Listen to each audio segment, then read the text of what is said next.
Hey, greetings everyone. As you know, I'm your host of Beyond Business. I wanted to come with a quick word before this highly anticipated episode starts with an apology for the audio quality. Although the volume level, you'll be able to hear it just fine. It was at first go round with the audio interface that I just reviewed recently, but I did not have it recording during Frank and I, but we had other audio sources that were recording, so just bear with me and my apologies. But this is a long episode, but a really great one, and please keep in mind that the views and comments made on any of my podcasts are solely based on the person making the statement. It's not a representation of any of our sponsors or the show itself. And my views are usually pretty clear, and if not, I'm happy to make them clear. I'm just here to get educated, and this is one where I most certainly did. So again, my apologies for the shaky audio, but you'll be just fine, and enjoy this one with Lil Frank.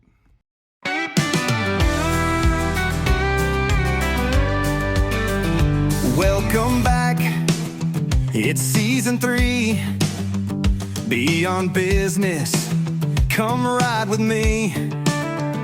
Nick Freno in the house, sharing stories that inspire. From every walk of life, we're lighting that fire. Lessons learned, journeys shared, good vibes and laughs, we're fully prepared. Brought to you by Buick Real Estate. Let's dive deep, it's gonna be great. From the ups and downs, we rise and grind. Every guest has a tale, every tale is a find. Exploring the wisdom that life has to give. Together we grow, that's how we live. Lessons learned, journeys shared, good vibes and laughs, we're fully prepared. Brought to you by Buick Real Estate. Let's dive deep, it's gonna be great. So grab a seat, don't miss the ride. Beyond Business with Nick, let's take it in stride. Join the conversation, let's make it last. With stories and insights, we're having a blast. Welcome everyone to another episode of Season 3 of Beyond Business. Before we dive into today's episode, I want to take a moment to express my heartfelt gratitude to the incredible Season 3 sponsor. A huge thank you to Season 3 sponsor View of Commercial Real Estate. The team that Tim has built is a driving force behind Season 3 of the Beyond Business podcast. If you're looking for expert guidance in commercial real estate throughout Central Illinois, Tim Buig and Cole Babcock are the professionals you can trust. Their dedication to helping clients navigate the commercial property landscape is truly unmatched. Whether you're looking to buy, sell, lease, or invest, Tim and Cole are committed to providing personalized service and guidance every step of the way. Their passion for helping clients navigate the complexities of commercial real estate sets them apart in the industry. So if you're ready to take your business to the next level or find that perfect commercial space, reach out to View Commercial Real Estate. You can find them on all social media platforms at viewigrealestate.com or give them a call at 217-450-8500. And trust me, you'll be in great hands. I also want to give a shout out to our faithful sponsors of this show and every show of the season so far. Clean Cut Painting and Handyman. If you're in need of reliable painting or handyman services, they're your go-to team for quality work and exceptional service. Whether a whole home makeover or just knocking a few things off your to-do list that you have been putting off, call and get Clean Cut scheduled today and keep the space you spend your time in looking its best. You can find them on all social media platforms by searching Clean Cut Painting and Handyman, or find them online at cleancutservice.com. And our other faithful show sponsor, Oakwood Screen Printing. Whether you're looking for custom apparel or promotional products, they specialize in bringing your ideas to life with top-notch, high-quality custom apparel. Check them out online at oakwoodscreenprinting.com and use promo code BB217 at checkout for 15% off online or in store. Thank you again to Viewwood Commercial Real Estate, Clean Cut Painting and Handyman, and Oakwood Screen Printing for your support of Beyond Business.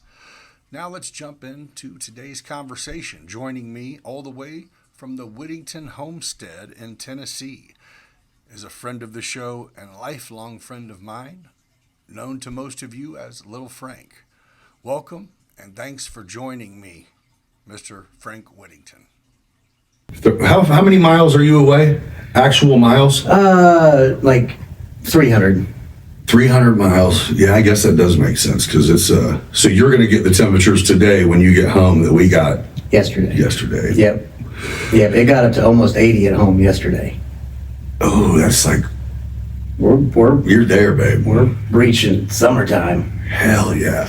But we could also get a cold snap anytime in the next month. Yeah. But our cold snaps last maybe 2 or 3 days. Right. Like when you hear the guys down there talk about it, you think the world's ending. Right. Like, oh, it's gonna drop below freezing again. Yeah. It's gonna be 31, but I guess that is below freezing. Right. And from us coming from up here, where we're used to Arctic wind, like we're out there in t-shirts and. Dude, we had a true Decatur season in the last 10 days. Oh yeah. I mean, we went skiffs of snow 3 days in a row. 3 days later, 65 degrees. Yeah, see, I don't miss it was nuts. Yeah. Don't miss it at all. Yeah. When we get snow, it's beautiful. I bet. But it doesn't last. Last year I got snowed in, because once it does snow, we're up on you got to drive almost up straight uphill any direction you come up to get to the property. So when the snow falls, there's no snow plows, there's no right. You better know how you got preparation. here. Yeah, you're just there. You're just stuck. So I was up there on the ridge for probably 6 or 7 days. Nicole was working over in Mississippi, so it was just me and the dog. And 24/7, I would just be burning wood, make a couple walks around the property with the dog a couple times a day, and it was the best week of my life. Really? Nobody stopping by, no mail running, no traffic, just nothing. there. Well, I say traffic, no cars going by. Yeah. There's never traffic. Right. You get to see some random animal prints once in a while and say, huh, what was that? Getting a little bit better at figuring out what prints or what animals, but. All right, so let's go back. We're gonna start way before now. Yeah, there's a lot that I really don't even know. Where'd you go to school at? Wherever you lived, whenever we were in let's say high school. Where'd you go to high school at? I was homeschooled. No shit. Yeah, I was pulled out of Nianna-Carestown. Okay. After the end of my 8th grade year. And what was the reason behind that? Your mom thought the system sucked, or I sucked as a student. And going into my freshman year, I just kind of got I had a fun personality. I was a class clown, so I would just get moved along. Oh yeah. I go into my freshman year with a 4th grade reading level, no comprehension of doing math. And my sister is an academic. She is fantastic at putting together papers and getting her homework done. To me, as soon as I got into a school, I just checked out. Right. I had no desire to be there, nothing about it I just didn't resonate with it. Yeah. And looking back, I get it. It's not for me. Mm-hmm. But in the homeschool setting, I was able to go to work full time. Hold it up just a little bit. I was able to go to work full time and do school in the afternoon for 3 hours a day, and was able to graduate somewhere between the end of my being 16 and turning 17. Really? So I was out a couple years early. So then I just went straight into the workforce, building houses here in town for Doug Stukins. Okay. So what, you were it's just time to... Yeah, I was 16 and had a full-time gig, slinging hammers, and... How long did you do that? Maybe a year and a half with him.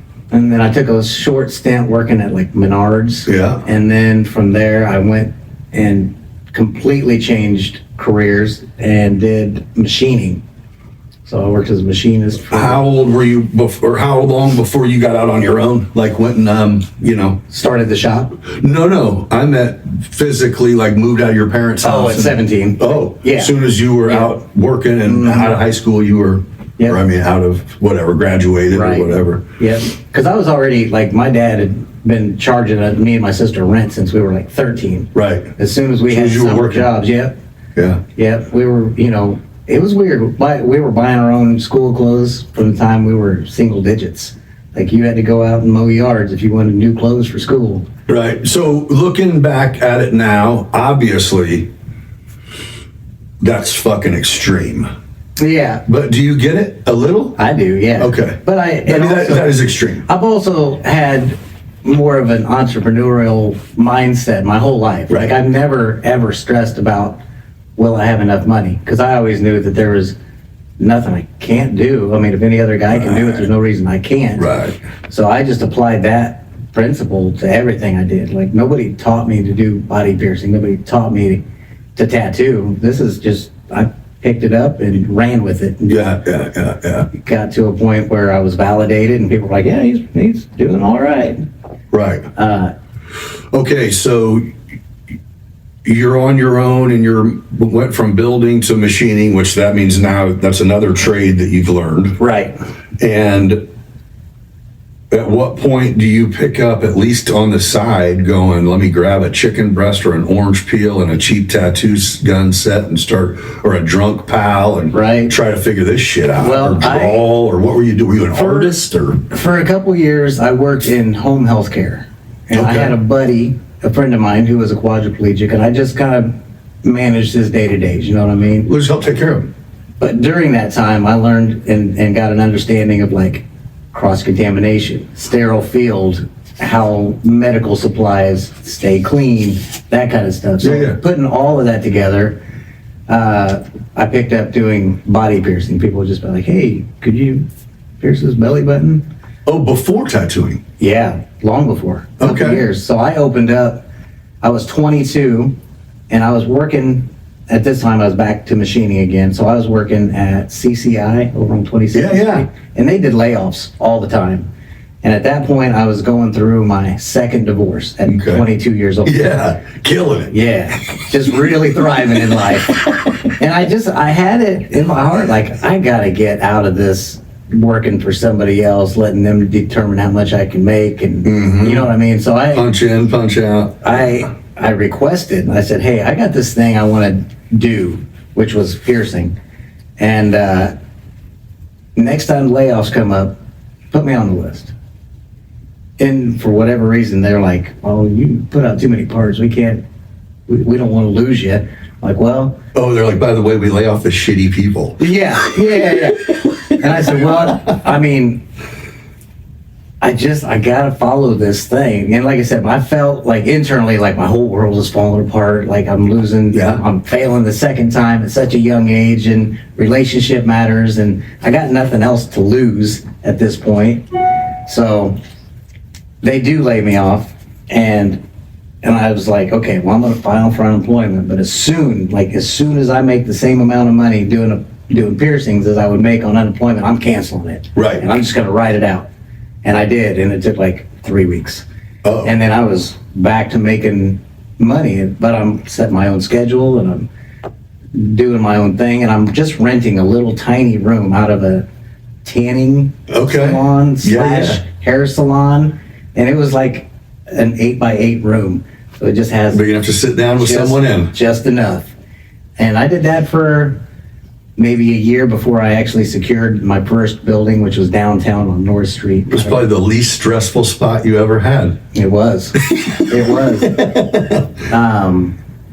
So yeah, that's kind of where it started. Yeah, that's cool. I was, when I was machining, and this is why I decided that I was going to go to the piercing and be self-employed, was I was having people like schedule appointments to get a piercing done, but then I was, still machining and Yeah. trying to balance both, and I'm like, no, I need to choose one of these and fully focus on it. Yeah. So If that means I have to go look for a couple of appointments to make up for that. Yep, Do it that. was easy. Like the transition was very easy, and the money started coming in more and more easily. And then, I brought in, like, I expanded and brought in a couple of tattoo artists. Yeah. So even before you were tattooing, you incorporated tattooing into your So I would insert myself and be like, hey, I see you're working on a drawing. Do you want me to go ahead and set up for you? So I was teaching myself how to set up their machines so that I could get the experience. And then I did a tattoo on my ex-wife, and it went okay. It wasn't good by any means. Sure. I mean, the first 2 or 3 years of tattoos weren't good. Yeah. But I got the hang of it and started putting myself out there and doing these conventions and getting out and meeting people from all over the country. And I really think it was personality-wise that carried me for the tattooing until I learned, like, it wasn't until I worked with Jesse Blunt. Uh-huh. He came in, he wanted to learn how to tattoo, and all I knew was the mechanics of it. I couldn't draw at all for the first 2 or 3 years. And then he started breaking things down to, like, a tangible way of me understanding, like, language of art. I was going to say, art isn't necessarily drawing. Contrast and all the, all the language that goes with it. Well, then it started making sense. I'm like, oh, okay, so I need a light source to get a shadow, and just putting the basic principles together. Yeah. Well, then I was more competent. Yeah. Understood. Still never claimed to be a tattoo artist. I've always been a tattooer. There are guys that create artwork, and it's phenomenal. And I'm more of like a Xerox. You show me what you want, and I'll put all the pieces together to fit the body the way it should, and do the composition. Yeah. But I'm not the creative. I'm not the one that's gonna, like, give me this trippy psychedelic swirly thing with all these different images in it and make something out of that. Yeah. My brain doesn't work quite like that. Yeah. So, but doing, like, portraits and doing, recreations, that came relatively natural. So that's how it all started. I just kind of inserted myself into the industry, and I had a lot of help along the way. Well, it sounds like you just created the environment to have a business that you had on the job training. Yeah. I mean, yeah, exactly. And that is what it is. Is that what it is? So is it similar to, like, my only comparative, because I grew up around beauty salons, is booth rent. It's, you know what I mean? You have a place, you charge artists booth rent, and you know what I mean? Same idea, right? Right. So how long is it before at your tattoo shop you're a tattoo artist? Is it years? Yeah. Is it years go by before? 2. Okay. So I pierced full time, dabbled in tattooing, and then I taught my third ex-wife how to pierce. Okay. So that she could focus on that, and I could put all my attention toward making tattoos and getting. Oh yeah, because at this point you're the piercer, so this has to maintain. Yeah, and I was just kind of dancing back and forth. Yeah. And traveling around way back then, and I was doing a lot of the crazier stuff. We were doing suspensions, hanging people with hooks, and things that were more popular back in the early 2000s. It was just kind of over the top. I can remember being at conventions. That wasn't popular. It was just popular for you. Yeah. I can remember being at conventions, and there was this technique where you would, like, do implants, Teflon implants. And we were doing these in hotel rooms at conventions. Like, you're talking about, like, the bumps on people's in their arms. Yeah. It was a wild time. Looking stuff. I never had any of it done, but I wanted to learn all of it. So. Yeah. But when I started tattooing, I just kind of put that to the side and just focused solely on making tattoos until it just became kind of a monster. Right. It was overwhelming, the amount of people that wanted to get work done. Okay. So we just expanded and added more artists and more people, and that comes with more personalities that you got to deal with. And so at what point in your journey from even 17 when you moved out on your own to being a builder, to being a machinist, to being a piercer, to being a tattoo artist, did you start becoming curious enough to have a few beers, smoke a joint, try some cocaine or whatever? What age did you start dabbling? Or drinking, I didn't ever have a drink until after my son. I was like 19 or so. Okay. So, but I was in my early 20s whenever I was drinking. And this is what's funny. We grew up in the Reagan era. Just say no. Yeah, that's right. The gateway drug. They would come and show us what drugs look like at school. Yeah. And the little thing you open. And I really took it to heart. Like I didn't dare mess with any of it. I tried to stay pretty clean, and I had this goal in mind that I wanted to be successful. But if like the people that smoked pot, I had nothing to do with it. Right. Because that was the gateway drug. It's just terrible. Somewhere along the way, and it was way later in my career, like I was probably 35 and tried cocaine for the first time at a tattoo convention, just trying to mingle with all these guys I admired in the industry and wanted to You hang said out at 35? Yeah. Okay. Yeah. So and that lasted until I finally broke free and started deciding to get just dabbling with it. And then there got to a point where it was like, You liked it? I liked it a lot. So, Wow. and So yeah, you stayed away from it. It wasn't your life for a long time. Just wasn't even a thing to even be interested in. drinking was Right. not any kind of drug. Right. I was pretty drug free. So you were just focused and driven to be successful, and then Yep. yeah, it's hard to like.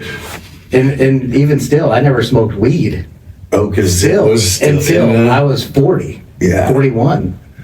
And I know when you did that, you were like, I needed this shit a long time ago. I was a fucking train wreck. It really changed a lot of things in my perspective, because you go from being told this one thing your whole life. And even though I steered off course and I got wrapped up in some other nonsense, doing drugs and just wilding out, just not capable of maintaining this character that I had built over all these years, like the Lil Frank, the character, the man about town, the life of the party. I like this. That sucked, and it's hard to. Do you feel like you knew that was a character when you were building it? Nope, not at all. It was you. It was what I presented that I felt like I got the greatest response from feedback from people. Yeah. You know what I mean? Yeah. It didn't mean that when you was alone, so you had to get the fuck out and be that. It didn't mean that that's who I wanted to be. It's just who I created to kind of offset the gap of who I knew I should be and what I felt like people wanted to see out of me or expected out of me. And that got to be overwhelming. So I was hitting a depressive state, and I had my former business partner and my girlfriend at the time going, man, don't go back on SSRIs. Try something different. Let's just try something natural. Just smoke weed. I'm like, oh, I ain't. You're like, I might as well pop Xanax, motherfucker. Yeah. And I'm not a pothead.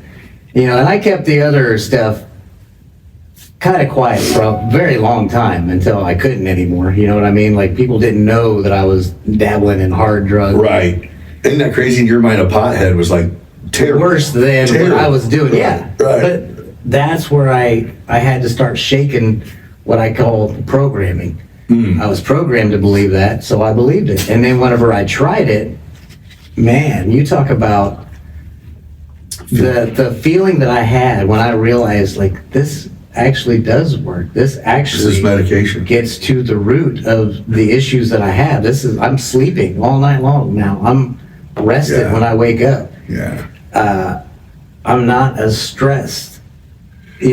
Like, coming to those conclusions and realize, like, the government maybe they lied to want us to be Yeah. paranoid. They want us to have anxiety. They want us to not sleep at night so we can get on this medicine. But it really changed my whole course of life, like not in just a superficial way, like I smoke a little weed now, but I mean, It made you understand you were really being lied to too. yeah, like well, what else am I being lied to about? Like if they're gonna lie to me about this plant that grows out of dirt, Right. what else?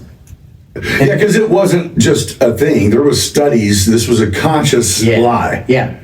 Well, I mean, you and I have discussed. You actually educated me a few years ago a little, and I dove into learning more about it, and it's everywhere now. I've even talked about it on the podcast a little bit, but like microdosing psilocybin, which probably in the next calendar year we'll start seeing be more easily accessible throughout more states because... And that was another thing I gave pushback on, but whenever I tried it, I was like, holy cow. Okay. And the couple people I've kind of talked to about it, it's one of those, it's like, what, it's enlightened, it's not even explainable, you don't need it, it's not like that, it's just... Yeah, it's non-addictive, you're not going to miss it if it ain't there, but whenever it's present, you're like, oh. You don't, you need other things, you don't need other things, or something like that. And the science behind it, like it breaks down and decalcifies your pineal gland. If your pineal gland is calcified, which comes from fluorinated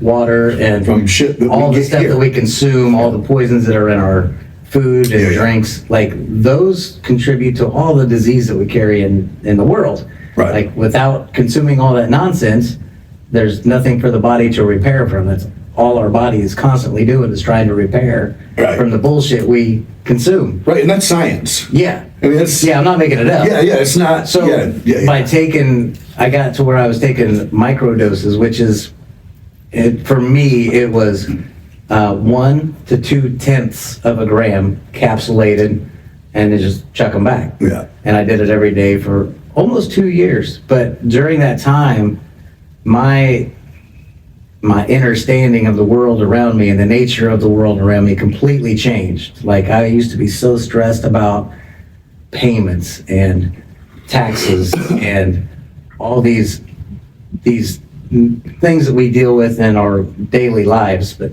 none of them makes sense. Like, why are we paying to live on the world, like on this planet? Like we're the only mammal that has a monetary system, and that was huge for me. It was like a breakthrough, and it mattered less. Like all the stuff that I had accumulated in my life to express for my ego's sake how good I had done, like all the motorcycles, all the houses, all the classic cars, the old, I had so much, it was unmanageable. But that created a whole happiness. Yeah, allegedly. Not at all. But not at all, because every one of those motorcycles needed oil changes. They all needed batteries. They all needed maintenance. They all needed care. And that left me zero time to really express any kind of creativity in life. I was just maintaining this image for the character until I didn't need to anymore. That's where I came up, like we suffer until we realize there's no need to suffer. Okay, so it goes like this. Obviously, what you're saying right now is looking back at the character, right? I mean, I can't imagine that you were, or maybe the time did come where you sat there and said, "Who the fuck is this guy I'm being?" Well, I had a whole sticker that just says, "Who the hell is Lil Frank?" Oh yeah. And it was kind of tongue-in-cheek, but... You were like, no, really? Yeah, like, who? And I had somebody come and interview me for like a little story, and that was the question. Well, who the hell? I mean, and the reality was, I didn't know. You're like, I can tell you who he is, but it's not me. Yeah, I had no clue, like, what my dreams and my goals were. I was just going through these day-to-day, like, I gotta go to work, I gotta get this tattoo done, this person's staring across the room at me. I'm supposed to get together with these 30 people, I'm supposed to bring this bike on this day. Yep. It was kind of a silly life. Overall, but the outside looking in, it seemed like the most fun. It seemed like the best life. That's what you wanted. Yeah, one step above being a drug dealer. I got cash in my pocket every day. Yeah. I'm keeping up on all my taxes. Getting hugs from the pretty girls everywhere you go. All the pretty girls want to kiss me on the cheek and get a picture, and great. Yeah. but then you go home at night and you're like, ugh, Yeah. how do I shake off all this Yeah. energy and decompress from all this? So what leads, so you start, when you're in this life, you start dating your wife now? Yeah. This Okay. is kind of at the tail end of, I mean, you guys come together and decide it's time to do something. well, when we got together, we both had our own addictions. Yeah. And we kind of rode those out very rocky for a while. But Yeah. there was a deep connection between the two of us Yeah. that I hadn't really felt before. And I was already kind of like feeling that my time here was kind of closing in on me. You mean Decatur or the world? Decatur. Oh, okay. Yeah, Okay. like it was just an internal thing that I was feeling. It had nothing to do with anybody No, else. you're just like, But she and I connected, and we went through a party phase for probably the first year we Yeah. were together. And it was, from the outside looking in, it looked very toxic. It looked wild. right. And it probably was. But, You're like, it was like that from the inside too. yeah, I came to a conclusion, and we like had a week prior to a birthday, my birthday, where we were just taking everything under the sun Uh-huh. and kind of Getting there. crashed to a point where I woke up and I was like, look, we have to do something different. Because like I said, I'd been pretty sane all the way up until I was 35, 36 years old. And then you hit it hard and fast. And then I was like, man, I never really had that childhood wild out. I went from marriage to marriage, trying to do the right thing, trying to be the committed, Yeah. man Yeah. and take care of business, but not knowing how to do any of it. Yeah, you're like, apparently didn't try right or hard or whatever. I was doing it incorrectly the whole time. I'd never got over my own bullshit before I brought Other new people into my life. Yeah, I feel that. And it created a lot of unnecessary stress. So, get to where Nicole and I are like, look, I gotta get cleaned up, and if you want to hang out, if you want to keep this thing between you and I going, we're gonna have to do it together, or I'm just gonna have to do it, and we'll have to terminate. Like, you're like, I need to check out somehow, Yeah. somewhere. Yeah. And she was on board. She's like, let's get right. Let's do this. So I was able to just, Team up and yep, we set some major goals. We kind of I started like disconnecting a little bit from all of the people in my life that were my party friends, you know Yeah. what I mean? Like, that's all they knew of me, that's all I knew of them, and which that makes them look at you like you're on bullshit, but really you're going, dude, I'm running and down a bad path. yeah, and I'm okay with being that guy. Yeah. You know what I mean? Looking back now, and Well, some people are capable of living okay.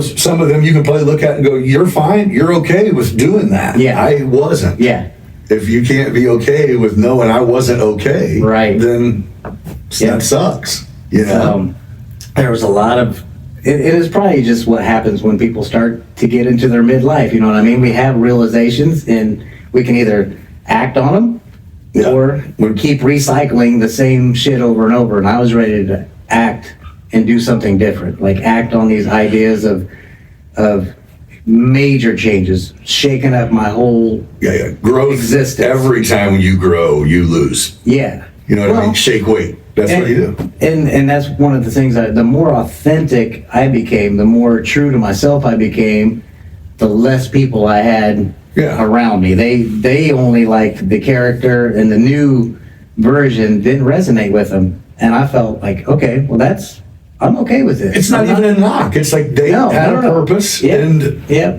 and that's not them. Yeah, and I was perfectly fine with it. I realized, like, there's a time and a place for everything, and I'm not asking anybody to change for me, but I have to make these changes, like, Yeah. and I'll accept the consequences of losing people.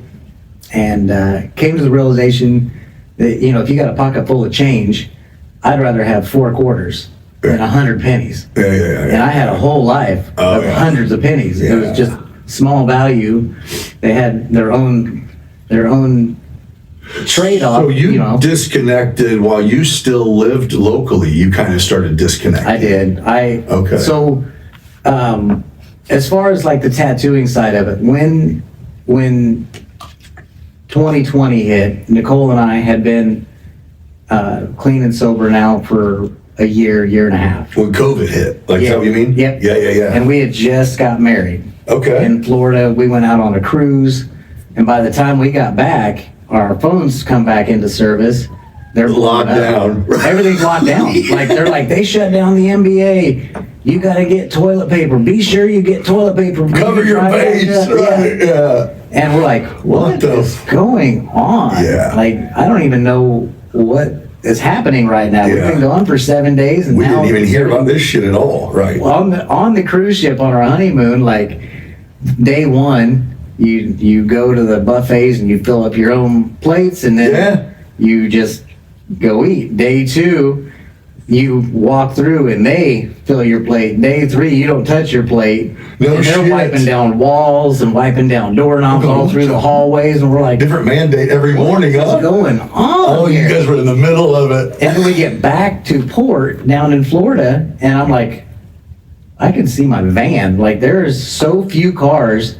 I can see where I'm parked, and there's nobody moving on the dock. Yeah. There's nobody moving luggage. There's nothing happening. And then our phones come up, and I'm like, shit. what is going on? I don't know what this means, but it's in effect. So when we get back, basically they're telling us that we can't open businesses, and everything's shut down. And I felt some type of way about it. I was pretty irritated, and I'd already started this. There was a lot of us that were that way. Yeah, and I don't mean to trigger anybody that's listening to it now. But this is just my personal story. This is how I got where I'm at and why I got as weird as I got. Yeah. But I presented this idea that I was like, okay, well, I want to push back on this because I pay the rent, or we pay the rent, we pay for insurance, we're paying for all this stuff. We got guys depending on us to get clients in. So let's, it wasn't uncommon for me to be in a newspaper doing a little charity event or something like that. Yeah, it's always for tats. Let's flip this and let's get, in the newspaper, and I'll go unlock the door, turn on the open sign, and, we'll get Let's Lil get the Frank local media in here. getting arrested for trying to open his business. We'll get the community behind us. And nobody was on board. Oh, because since his partners need to be okay. And I'm just like, okay, well, I'm on my own here, and I've got to figure this out. So during maybe a few months before all this took place, I had bought the house that was right next door to where we lived. In the bottom of the house was a barber shop that had been there for like 50 years, and they moved out whenever I bought it, and I was like, well, there's my answer right there. Perfect. I'm just going to take clients at my own building, and that way I'm not subjected to anything anybody else is doing. Like, I'm not a registered business, so I'm not under statutory law. I'm not interacting with the public because I don't have an open sign. There's no name on it. It's just me meeting clients, making tattoos. And it's obviously you're not stealing clients because there was nowhere open. Right. Right. So that can't even be an argument. True. Yeah, and I had a long clientele list. I was going to say, and they were your... Yeah, so it went pretty easy, but that is where I really took a turn and started studying the statutory law versus common law. Okay. And getting a deeper understanding that there's two sides to this business coin, and most people don't realize that there's a private side and a public side, and it's a really interesting concept. Yeah, because I've figured out that you can operate a business without ever having to register anything. You can operate and opt out of the tax system, Title 26 tax system. You can it's just a matter of how you structure your business from the get-go. We only get told about our protection through LLCs and C Corp, S Corp, you know, these different structures. We don't ever hear about how you can operate as a trust, as a sole proprietor, as a ministry. Right. And that was a game changer. So you can operate legally or you can operate lawfully. So this is something you did some homework on, and you said, "Oh no, not only can you do it, but I'm gonna show you." Yeah, I think that was it. When you talked to me when we were having this discussion a little bit yesterday, I'm like, "Okay, so this can happen." You're like, "No, that's what it's happening." I do that. I am the living proof that you can do this Right. lawfully. You have a ministry currently. We do, yeah. And it's been something that we've been working toward. Yeah, obviously it wasn't overnight. A long time. And there's like, you have your nonprofits, and a lot of them are 501, and those are, like we talked about last night, you have any kind of trust. You have a grantor, you have a trustee, you have a beneficiary. Right. Businesses are the exact same. So when you file for an LLC, that's grantored by the state that you operate in. So they're Right. You, the owner, you're kind of co-working as trustee, beneficiary. In common law, the state has nothing to do with it. The state itself is a corporation. The United States is a corporation. So dead entities can only work with dead entities. Living people can contract. Oh yeah. This is where you got me, because you did the Pledge of Allegiance, and I was like, "Oh fuck, I gotta rewind this." Yeah, It's not being recorded. This is going to trigger a lot of people. Why? Because there's people. Well, because people are going to feel like this is a conspiracy theory. This is conspiratorial. This is kind of, because I whenever you started telling me about this, I have kind of heard in a rant version this, but you make it make sense. Yeah. So in law, there is an overlay. There is. You say in law, you mean like written in law? Yes. Yeah. Do you remember when they came out and they just like blew up the pipeline and they say, well, everybody lost these jobs. You need to learn to code. Yes. Well, I took that literally, not in computer terms, but I started studying the Uniform Commercial Codes, the United States Code, the Federal Code of Regulations. Okay. And breaking those all down to like, how can I utilize law to the suit codes. the codes? Well, then Klaus Schwab comes out and says, you will own nothing and you will be happy. I'm like, well, that's the dumbest thing I ever heard. But Sounds perfect. if you own nothing, you will be happy. If you turn everything you own, every possession you own, over to God, and you control everything, the state has no access to anything. The government has no access to anything if it's structured from the ground up as a ministry or a trust. You're just taking care of it. Just handle it yourself. It requires more accountability. There's no grants, there's no funding. So somewhere along the lines, it was designed for this. It just, somebody decided that wasn't a really profitable way to market to the public. So Look at everything it gets you have buried, to right? pay a fee for. In constitutional law, when you're operating in common law, and I got a whole binder I drive around with because I have to have it if I get pulled over, because I don't use a license plate. I don't use a driver's license. Oh, you're having them conversations. Oh, yeah. Yeah. And I'm showing them, I'm pulling out and showing them. Have you ever had them? Yeah. Yeah, I've got a court case where I get Do you have a dash cam and shit? Nope. Oh, No. man. Yeah. No, because you can request their body cam, so I don't need to have a dash cam. They're already watching. Do you try to obey the speed limit and shit? I do everything exactly by the book. So you're like, there was I'm no not reason trying to stand out. I'm not trying to cause confrontation, but I will stand on my rights. And So, I know the cops, when they pull you over and you start in, they're like, no, I don't. Oh, I don't get fuck. confrontational at all. I just say, look, I'm going to hand you my passport. This is my identification. And And what do you say you are? You know what I mean? They don't ever ask, but basically what it is it's a status correction. You are born. You're like, here's my passport. What? They said, give me your driver's license. You go, here's my passport. A driver's license is a commercial entity. And they already know where you're going with this. I'm sure they have a sense of it, and most of them, because they only know statutory and code law, like. But do you have to have an insurance card because it's the law, or is it like, no, I don't have to do it? I don't have to, but I do, because why give more or I still would insult like, to injury? if you run into me, I still want my shit to get fixed. Yeah. But there's so many things that we pay for in licensing and maintaining that are completely unnecessary.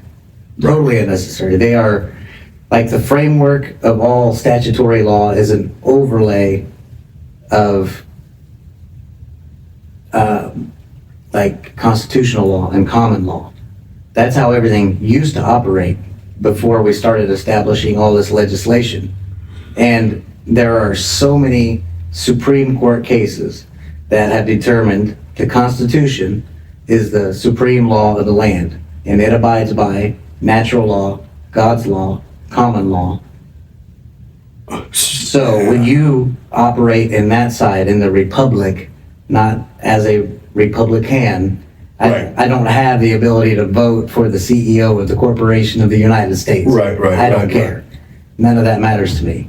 I'm just focusing on what I create, because in life and in law, you, the individual, the living man, can only control what you create. So I created a property, I created a ministry, I created all these things that control the assets that it owns now. Okay. Does that make sense? It does make sense. So, we do weddings, and people are like, well, how do I get a license? I'm like, well, you can go to the courthouse, and you can add the state as your third party. Or you can do an ecclesiastic marriage lawfully, where you use the family Bible, you put in the last 2 generations, you add yourself, Right. married to, you get 2 witnesses that have watched the ceremony take place. We're programmed to think that We're programmed to believe that they have to be a part of it. They need to fight it out in divorce court later Exactly. It's a money-making monster. Yeah. Is marriage and divorce, and Well, so do you think it's, you have unpopular opinion? I have a very unpopular opinion. Okay, is it an opinion? Or do you think, like many things, we're just highly undereducated on the Constitution? Yeah, completely. Because there's Supreme Court cases that state that no state shall take a right, convert it to a privilege, and add a tax and a fee for it. But they do. And the reason is due to presumption and assumption. They presume you already know that that's a fact. So your contract, everything is based on contract law. So you are contracting in, and once you contract in, you have to adhere to all the terms and conditions, which is legislation, codes, statutes. That puts you under their jurisdiction. Right. So when I go and get pulled over, it's not, I have to express to them, and I can't do it on the side of the road. You have to be able to litigate this in court on your own. But you have to express that you're not under the jurisdiction of the codes and statutes, because you know your rights, but you have to know your rights well enough. Oh, okay. Like, everything boils down to language and the terms used. So when let's say you have a gun charge. Yeah. Who's in charge of gun charges? Like, what organization? It's the ATF. Oh, yeah. But it's firearms. Constitution gives you legal or lawful right to bear arms. Firearms and arms are 2 totally different definitions. So when you ask permission to your state and your government, can I have a gun, please? And they say, well, you need to pay to get a card, and you got to have this, and you need to register that. You're now offering contract to the jurisdiction. So they have jurisdiction over what you have. Making sense? Yeah. So if you don't know the language, there's a difference between firearms and arms. You don't fall I under hate to say 2A. it, but they don't give a shit, dude. They'll be like, you're coming to They jail. will, yeah. That's why I say, and here's the other thing. If you contract a bar card holding attorney, a lawyer, You just fucked up. You broke you the fucked rules. up because Yeah. now you have told the court by law and definition that you are incapable of defending yourself and you are a minor. Oh, I'm a part of your system. Yeah. And they are beholden to the courts. Oh, so if you're and going the to do it, state you have to know before what you. you're doing. Yes. Yeah. Yeah. So It's interesting.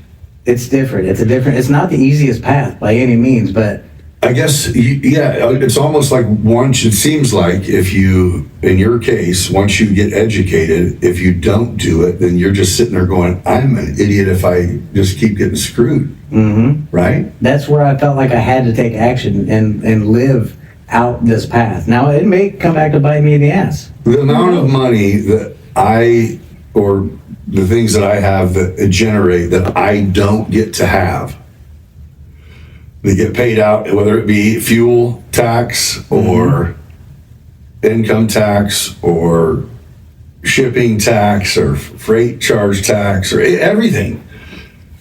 I mean, you're talking 35, 40%. If you break down the numbers, It's insane, dude. The study that I'd taken a look at in taxing is that the average American will, because of all those particular taxes, your retail tax, all your, just every single all the licensing fees are taxes.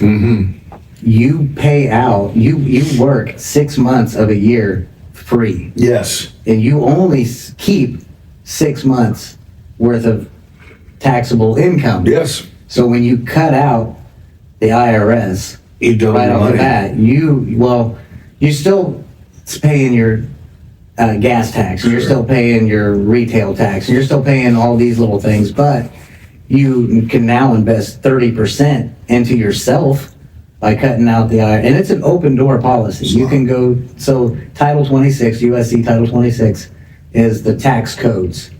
So you go down to subsection 7806B, and it'll show you that it's not ratified into law. It's never been activated as a law.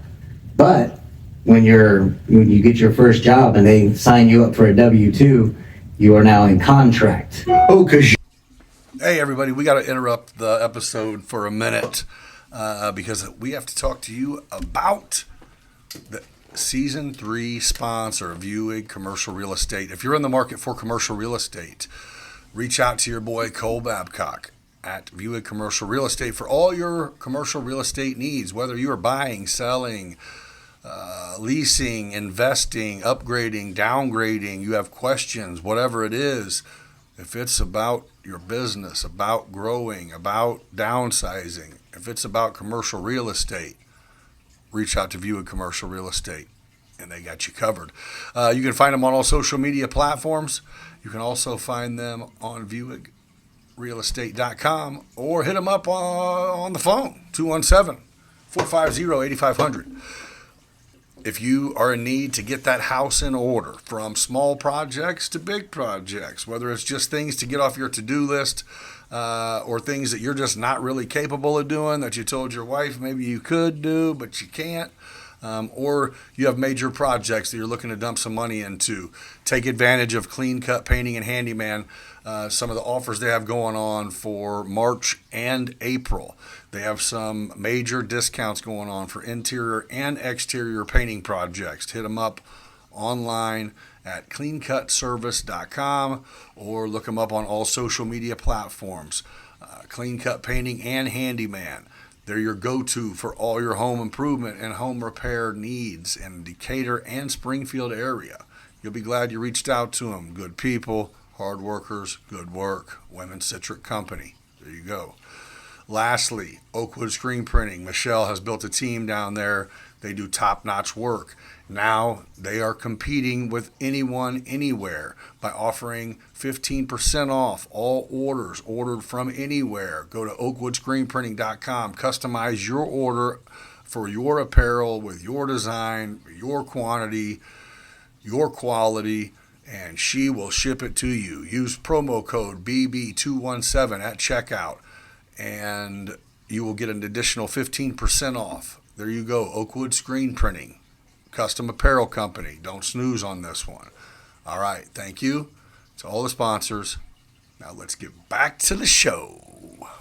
With the IRS because you signed up to be a participant in the system. Like, you're in the program now. Yeah. So you have to, when you decide you want to exit it, you have to fill out an affidavit that says, look, my name is this, and I recognize that this person, this name assigned to me at birth is not me.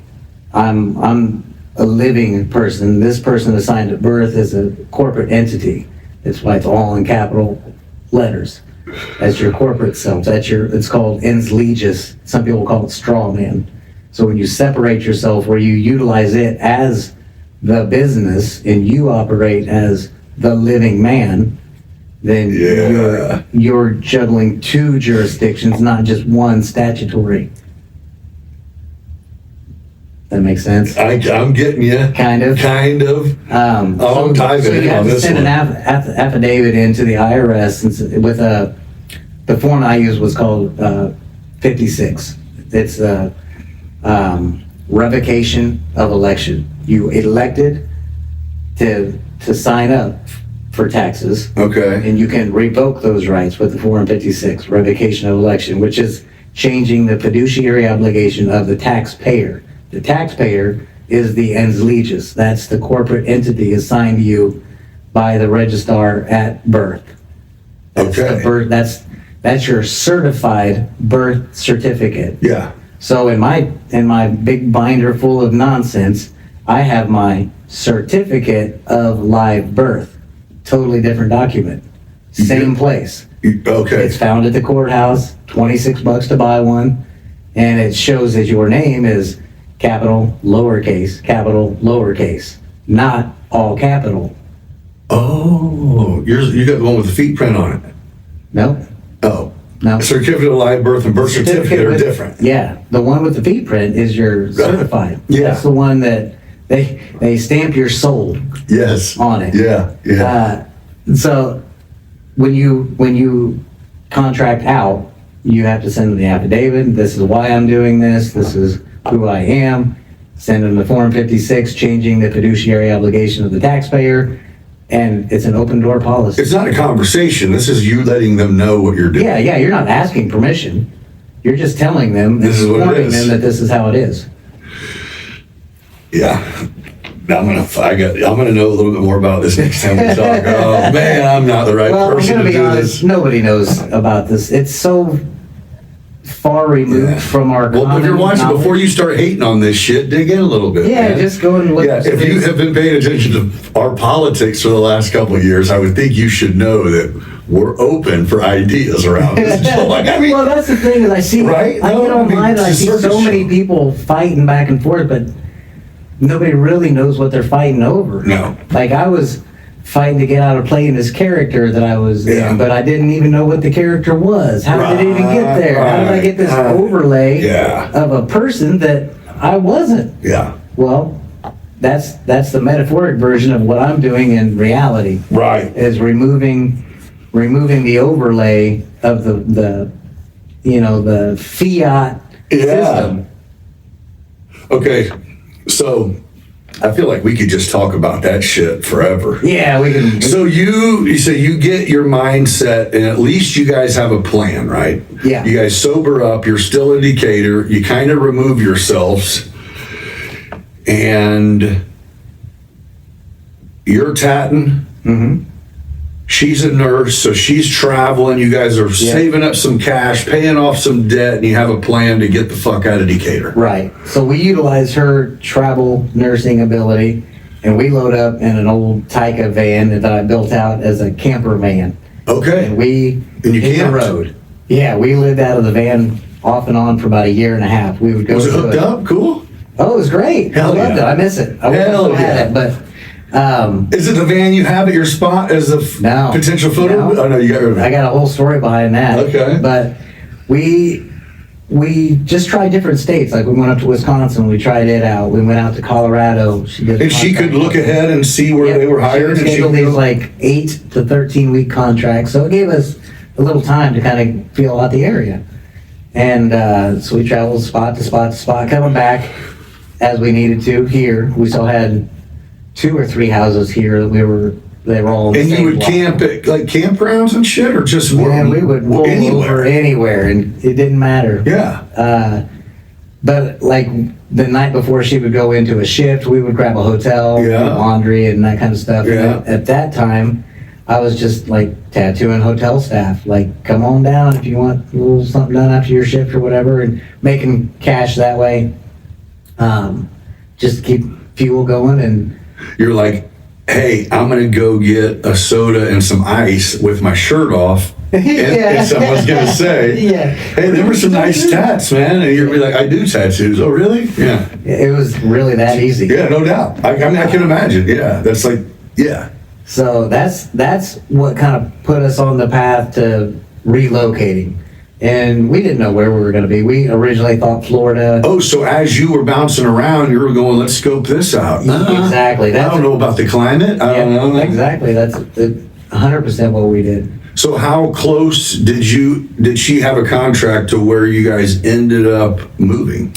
Interesting enough, we didn't have a contract in Tennessee at all. Oh. We had decided, like, we paid off all this debt. So now you're traveling, making money.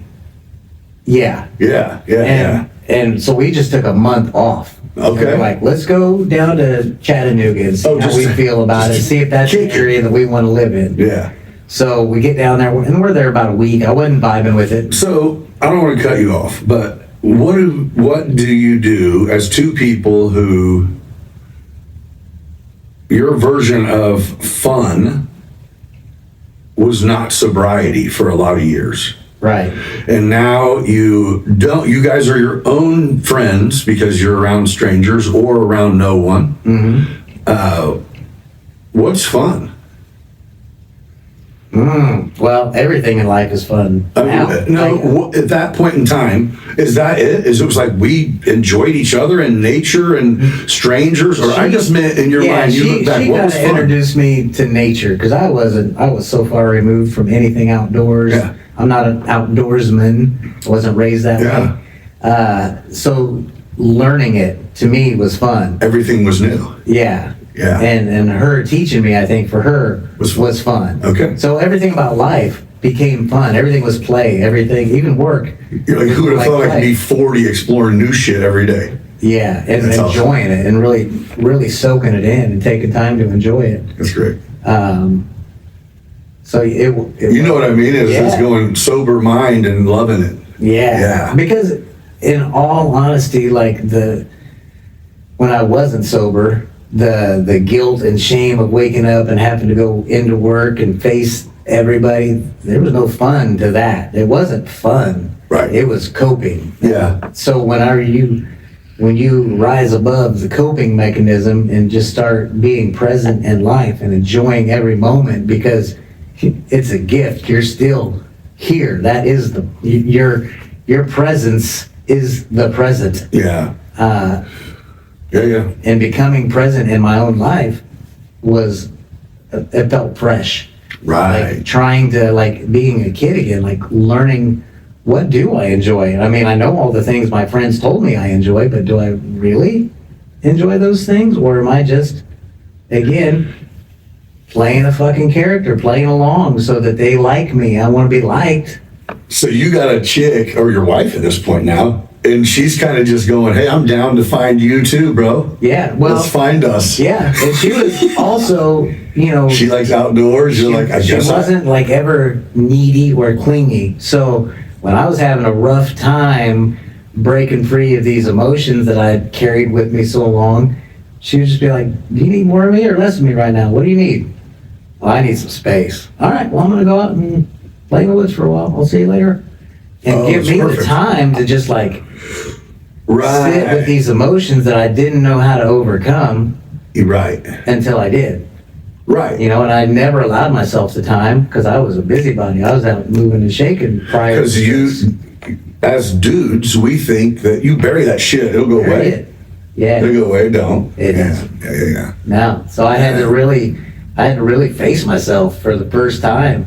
I had to be alone. She would go on these 12-hour shifts, and it's just me. I thought about that when you mentioned that before. I thought about that, like, was that easy, or was that? No, like Eventually, it was probably very refreshing. Making myself stay inside of wherever we were staying. There was a place, we lived up in Appleton, Wisconsin. That's when it's one of the first travel gigs we did where we were there for an extended time. And I didn't know anybody. I'm not necessarily adventurous. So I didn't leave the house. I just hung out, but I utilized that time like, okay, I'm going to learn how to do like mindful breath work.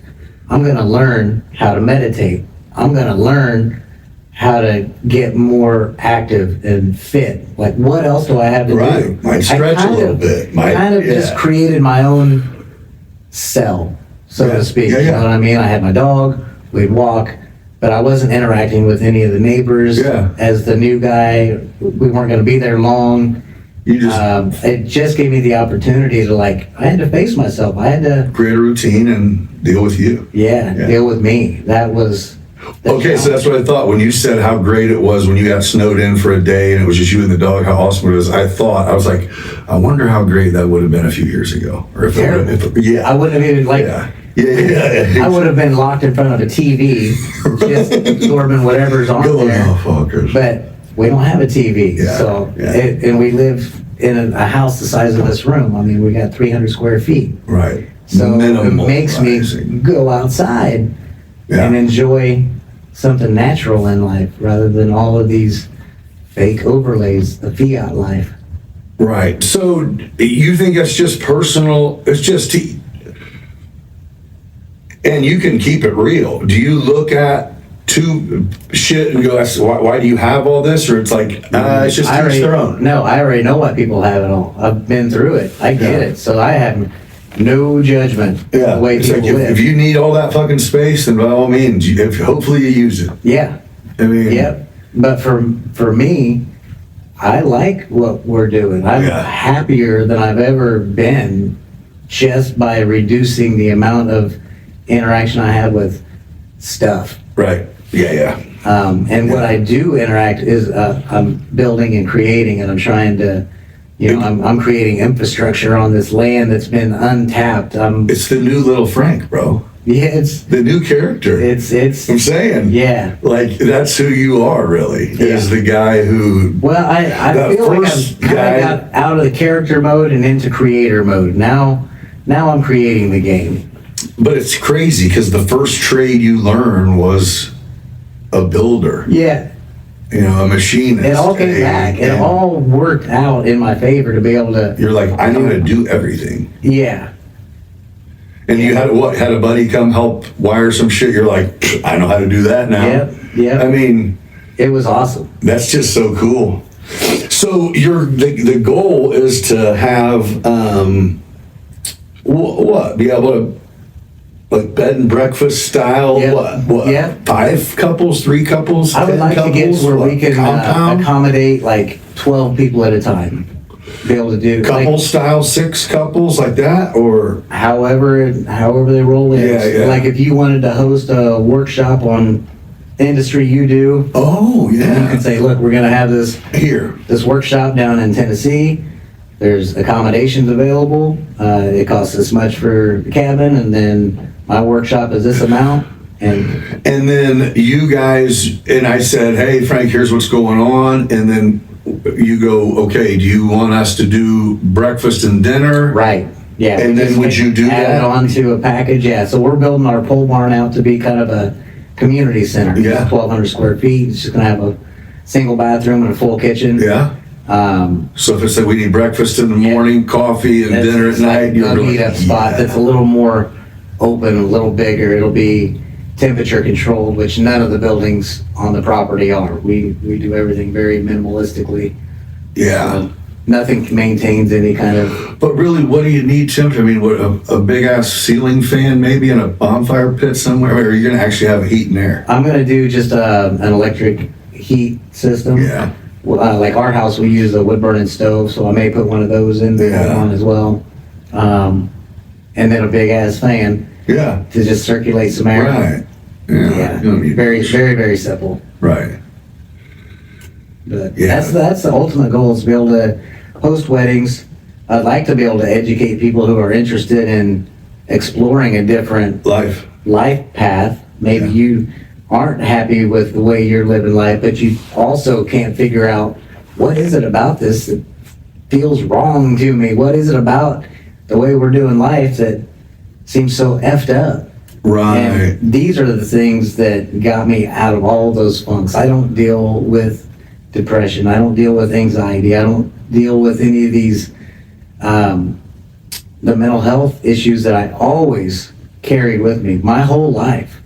None of it resonates with me at this Right. point. Like, I feel very calm in the way that I'm doing things. It makes sense to me, but it took a long time. Like, it took 4 straight years of just reading text, reading language and law, and redefining words that I thought I knew the definitions of. It really is like, knowledge does set you free. Yeah. The truth sets you free.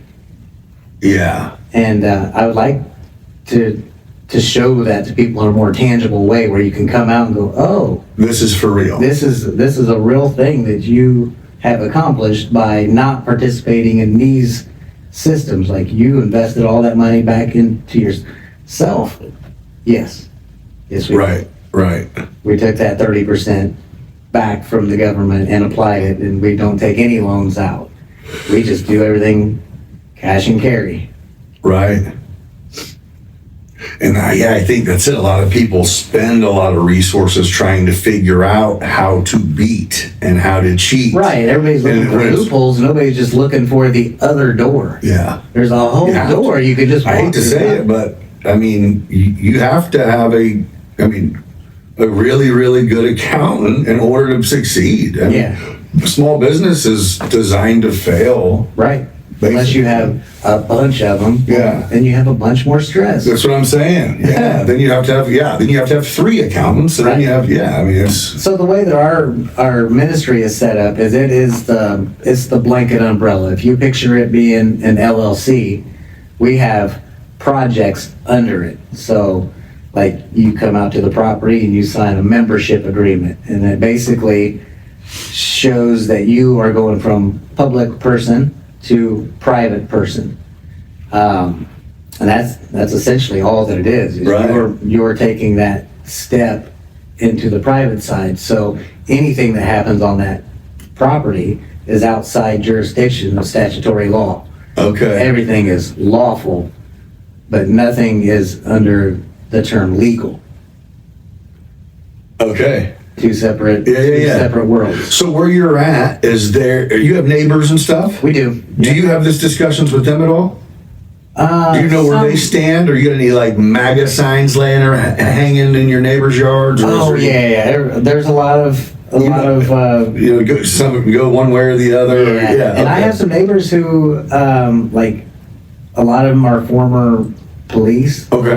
Some of them are from up here in Illinois.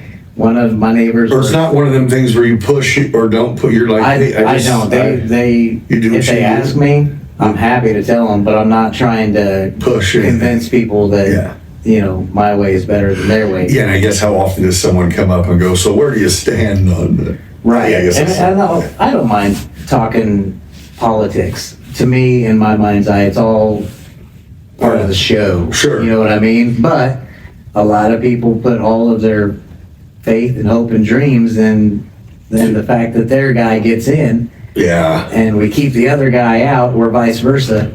Well, so I think, and this is another subject, which the touchy subjects that everyone wants to keep out of their, businesses is, of course, politics and religion, because they're the 2 most important fucking topics ever. You know what I mean? Yeah. They're what define you as a person. Right. Or at least what you're about.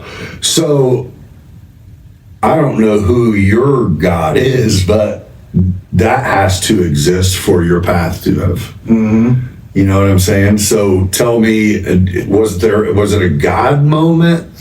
I always say that sobriety has to start with God came on your birthday and was like, hey, bro, what the fuck do you want to really do here? Because so when I do a lot of reading and different, like I'll read the Bible, I'll read, things out of the Quran, I'll read from all different religions, but there again, in the same fashion that our government has an overlay, so do religions. I don't disagree. And I know that because as I was trying to figure out what type of ministry I want to establish, there are churches that are set up that are not separate from the state. They're granted by the state.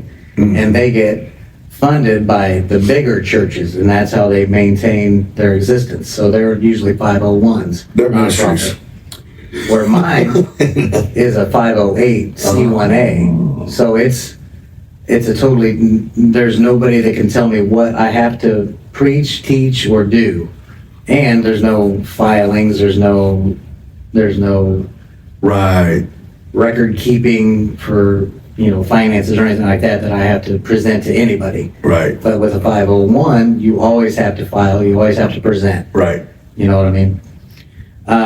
So that's when I was like, oh, so it really is different kind of, like these are other constructs that also create more division, just like politics. Absolutely no separation of church and state. There's that thing. No. And that's why a lot of them, like when you see something happening politically, certain churches will fall in line. Yep.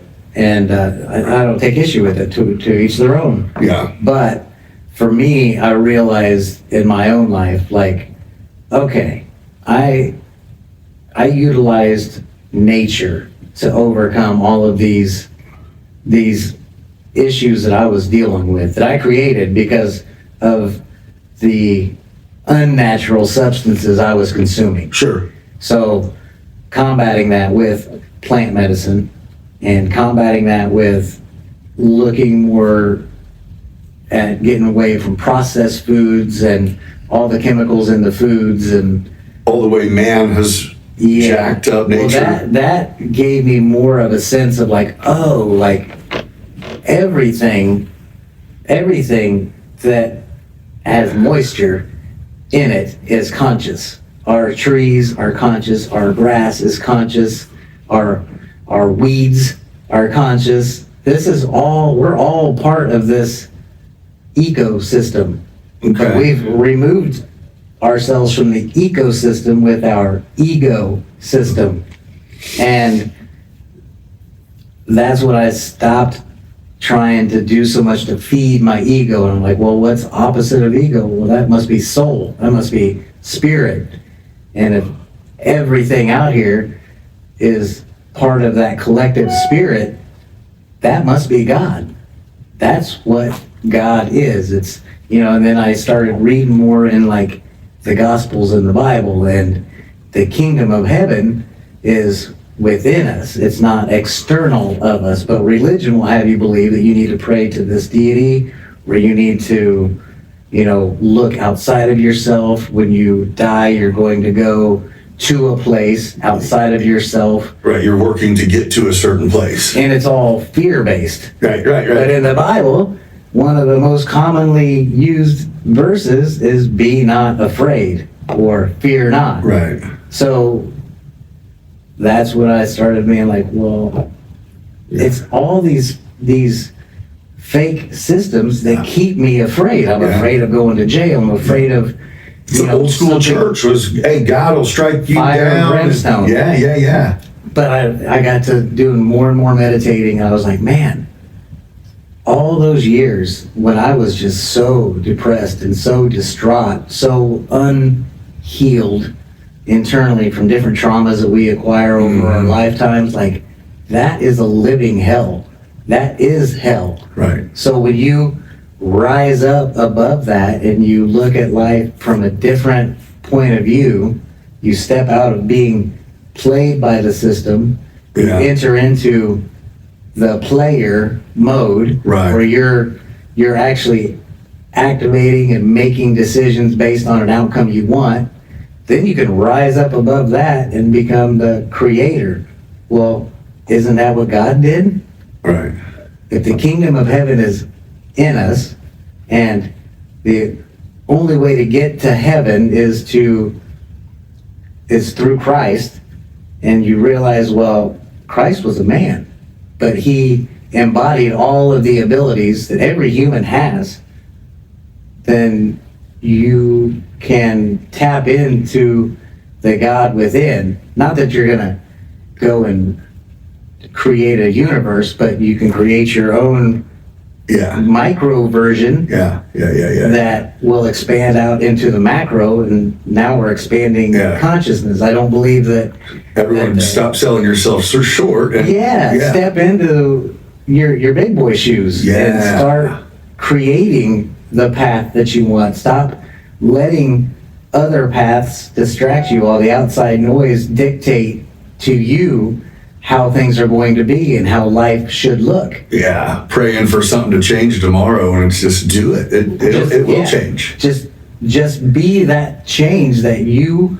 It sounds so. No, silly. it does. Yeah, it does. be the change that you want to see. Yeah, no. And you'll see the change. And it is. I mean, it.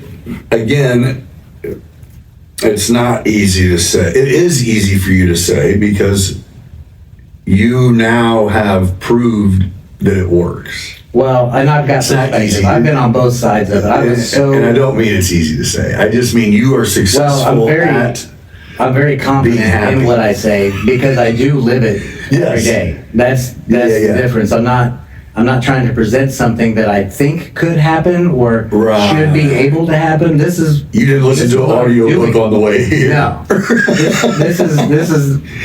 These are steps that were very difficult, very challenging Yeah. to take because it went so far against everything I knew to be true. I was very successful doing things under statutory law. I was very Yeah. successful that way. I was able to buy all the things and Yeah. feed all the ego I needed to. Yeah. But dude, But it to wasn't- share your version of happiness is fuck. That's It what wasn't- it's about. Yeah, it wasn't true success. It was just, it was. Monetary, dude. Yeah, it was just some money here and there, but what's money? If you got the whole world, who cares about money? Right. You're like, yeah, I got two houses right next to each other, too much traffic, too much bullshit, Yep. Yep. Dude. It's all been, it's been a learning experience. I'm grateful to have been through, you know what I mean? Yeah. I think, I feel like my whole life vibrates at a different frequency than it used to. Yeah. I can see things a little bit more for what they truly are and not get emotionally attached. It doesn't affect me if I don't become attached to it. Right. I like having people that I can connect with. Like we talked about, last night. There's a way that you can connect with people, and then we may not see each other for a year. Right. And nothing's going to change. Right. Because we left a good connection. Yeah. It's when we get attached to people, places, and things that once they get removed from our life, we suffer. We're Sure. miserable. Sure. We don't know how to cope. We don't know how to re-assimilate this new thing. But it becomes easier and easier just to make connections, focus on connections, put less attention into attachments Yes. of all the stuff that we've acquired. Like, it was hard for me to go, well, I'm going to go from having 9 motorcycles and 7 cars and 3 houses to one tiny house of 320 square feet and 1 truck, and I'm going to keep a motorcycle Yeah. that I never ride. Well, I was just going to ask is, if you walk outside one day and it's really nice out, you want to be able to, if I want to jump on a motorcycle, I can, and then, so I never want to. Well, fair enough. Yeah. Yeah. Like, there again, I really enjoyed building motorcycles. Yeah. I've probably been published more for bikes that I built in little magazines Yeah. than tattoos I've done. But I made my whole career out of making tattoos. Right. And I did a lot of writing in my 20s and 30s. always drinking events and running across country, and Hell yeah. it doesn't do it for me right now. Like right now, I'm so hyper focused on creating. I want to create this property. I want Oh, that is such a cool place. built out. I want to make it to where people are comfortable when they come out. I want to show them something to inspire whatever it is laying dormant within themselves to tap into. Yeah. That's the goal. I want to set an example worth imitating. Yeah. Because, you've got kids, I've got kids, and they don't listen to us. No. And they only imitate what we do. Right. To a T. So when you realize that and you can start setting an example worth imitating. The thing is it almost, and I'm not certain on this, but I think for some it almost takes maybe a stage of life is now go get the nice car and the condo and all that, and then when you're done and you want to start life, simplify. You know what I mean? To where it is almost like go see real quick that $300 4 days a week at a bar is not that fun, even though you can afford it and it's cool and everyone loves you. Yep. And I mean, I don't know. I feel like some people have that goal of the nice stuff, and then get it and see that it's not great, and then go, okay, less is more. It's funny because whenever I started camp, I never was an outdoor guy. Got a good deal on that camper, redid it, and I remember when Jenna and I pulled it somewhere. We camped for like 5 nights, and I had sent Darren Hill a selfie of us out there, and he was like, "Dude, that's a sweet setup." He's like, "How crazy is it? We spent all them years and time and money to be the fucking highlight of every event, and the most fun is being in the middle of nowhere by yourself." And I go, "I'm telling you, bro." And it was like, you nailed it. And it was, I don't think we intended, when we were out looking for a property, I don't think we intended to go tiny. We were so comfortable living out of that 50 square foot van with that closeness that we're like, why do we need to heat 1,200 square feet? Why do we need to cool down all that wasted space? Why do we need to expel all that? So it's like, let's take on a challenge, or you're like, yeah, I think it was to an extent. And it just, like I said, when we found that property, it just checked all the boxes.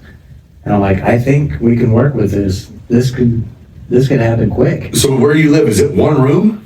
Or is it divided into rooms? No, it's one room. Like it's a. Oh yeah, you said you have the. I have a bathroom. Okay. You know what I mean? It's a 5x8 bathroom. You walk. separate door. You walk in. Yep. Yeah. It's got a little barn door slide. Shower. Yeah. We ordered. Nicole wanted to get a little bit bougie on the bathroom, so we did a clawfoot tub in it. Oh yeah.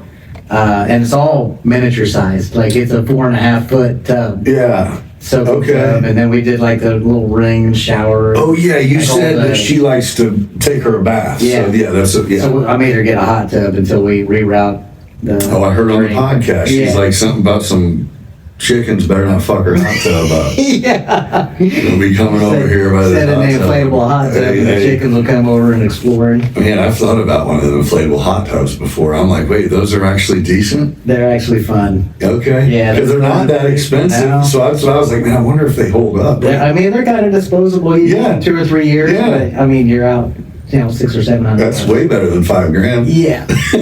Yeah. And For the amount of you usage. can drain it, move it around pretty easy. Yeah. Move it away from the chickens, Nicole. Yeah. What the hell? The plan, I know you haven't been to the property, but like from our house down to the tattoo shop is about 500 feet, down the road. And our plan is to set this hot tub down there under its own little canopy, have it more secluded so guests can utilize it. Yeah. Nothing crazy. Yeah. It would still be cool. Simple. Well, it sounds like you guys are on to something. I definitely want to come check that place out, dude. Well, I'd love to have you come down and give me some overhead shots. Hell yeah. See what it's so what's really neat is, and I don't know how far along, because you guys still don't have a legit website up and running, right? No, we never have. You definitely need to get on that. I know. Nicole's been plugging away at it. Okay. She's obviously way more tech savvy than I am. Yeah. But it's so hard to even come up with a front page. Like, how do we describe what we're doing out here in a short paragraph? Right. How do we lay out what it is our vision is? It's easy to talk about. Right. But But you're that's- like, yeah, it's not people, we can't talk about it. You have to show them something, Yeah. something real quick. Yeah. Yeah, I get you. And I mean, we have to get this shower house built. We've got to get, There's so we a haven't couple really, things that need to, haven't really tried to get to where we have an overflow of people yet. We like this little trickle that we're getting Yeah. where we have just. how close are you to wanting to feel like you get a steady, but I mean, with I would this say season- within the next 3 or 4 months. Okay. Give me enough time to get the shower house Yeah. toilets and septics put in, and, Yeah. and I'll be ready. more comfortable with it. I Yeah. mean, worst case scenario, we can throw cots up in the pole barn at that stage of Yeah. it if we had larger groups. We also have primitive campsites that we've been cutting out, Yeah. but I want to kind of deck those out too with a permanent, grill, and I want to level with rock and make it as comfortable as I can. Yeah. So Heck yeah. we just have a lot of little irons in the fire. Some are more important than others, but it all requires the money to get it done. Right. Oh yeah, I guess that's the thing too. You can go, hey, bring a tent and tent camp Oh, yeah, if you yeah. have the spots. Yeah, and we have like 5 or 6 little areas that we've cut all the trees out, and we rake them clean and stuff like that. But they're out in the. Dude, I tell you hike what, to 'em. when I went, I had a contract to go do a bunch of telecom towers for T-Mobile, right? When they bought Sprint a couple years ago. And I was traveling up north and then west through Iowa and then Nebraska over to Colorado, northern part of Colorado. And it would be like I would go, and then when my weekend, every other weekend, I'd see my son. So when that, like Friday would come or Thursday would come, I'd start heading back home. 'Cause I'd be fucking 11 hours away from home. Come back, see him. That Sunday night, I'd drive back. And every night, I would stay at a different place. You know what I mean? Well, I just got sick of fucking staying at hotels, right? So on like one of my trips back, I decide I'm gonna go. I have a map of where all these cell towers are, and it's basically a fucking trail. So I'm like, okay, I'm gonna drive past 20 of these cell towers, and I'm going to a campsite, and I'm gonna tent camp, right? So I stay at a bougie campsite because I need their Wi-Fi. My whole gig is I have to upload my data every night. Sure. So I'm literally staying at these fucking really nice hotels because I need high-speed internet. And I'm checking in at 9 o'clock at night, and I'm leaving at sunup. As soon as the sun comes up, I'm out. And really expensive for me. Right. Coming in, getting some shit started uploading, jump in the shower, get out of the shower, make sure it's still uploading, set my alarm for every 2 hours so I can make sure uploading's still happening. And then get up at 4, make a cup of coffee, start packing shit up, sun comes up, I leave. Bounce, bounce, bounce.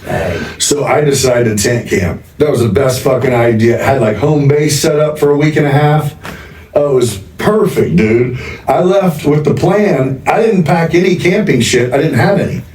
I stopped at Camping World on the way there, and in my mind, I go, okay, I'm paying $1,000 a week at a hotel. Mm-hmm. If I'm gonna camp for, let's just say, a week, let's just see what I spend.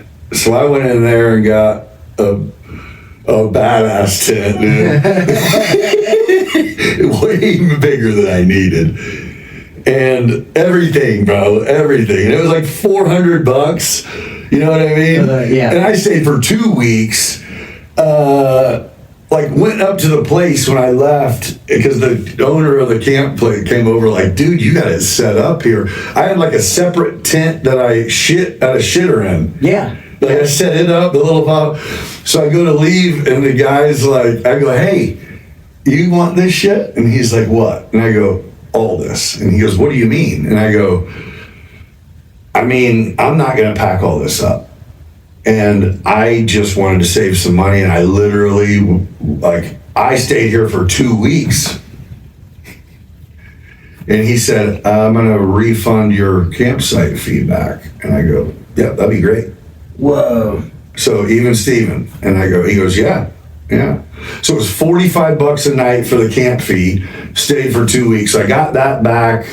So yeah, I paid $400 for 2 Basically weeks. just rented it. And So and instead I would have paid $400 for 2 nights of a hotel. So they got all that shit. I don't know what he did with it, but it was set up, dude. Like it was a hotel, a tent I could stand up and walk around in. I had like a desk. and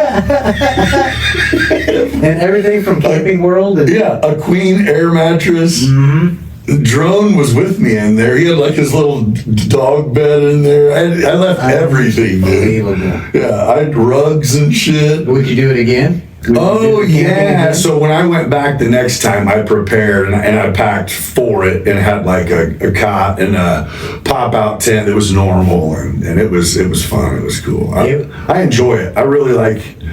Again, I now like nature. I like to fish. I like to kayak. I have a couple kayaks. Yep, we keep a few on deck. And that dog he kayaks with me. Does he? He gets right on the front and sits there. And It's kind of funny because I didn't know anything about being outdoors. I was terrified of the outdoors. Terrified. I'm not so unlike that. And so when we started staying out of the van, I'm Mr. Completely Unprepared. I didn't know shit from Shinola when it came to what am I going to need. And Nicole, thank God for her because she had done a lot of camping in her life. Okay. She's like, oh, well, we need this and this and this. And she put together everything. And I was amazed at The shit the fact you that we needed. used everything. Because I had done these like motorcycle trips where I'd take literally a one-man pup tent, Yeah. sleep next to the bike. But I mean, all I needed was beer. Yeah, So yeah. I didn't take food. I didn't take provisions. I didn't take Nothing. toilet paper. Yeah, I didn't have anything. Yeah. I was just like, I'll figure it out. Yeah. Somebody got a piece of gum? No? Fair enough. Yeah.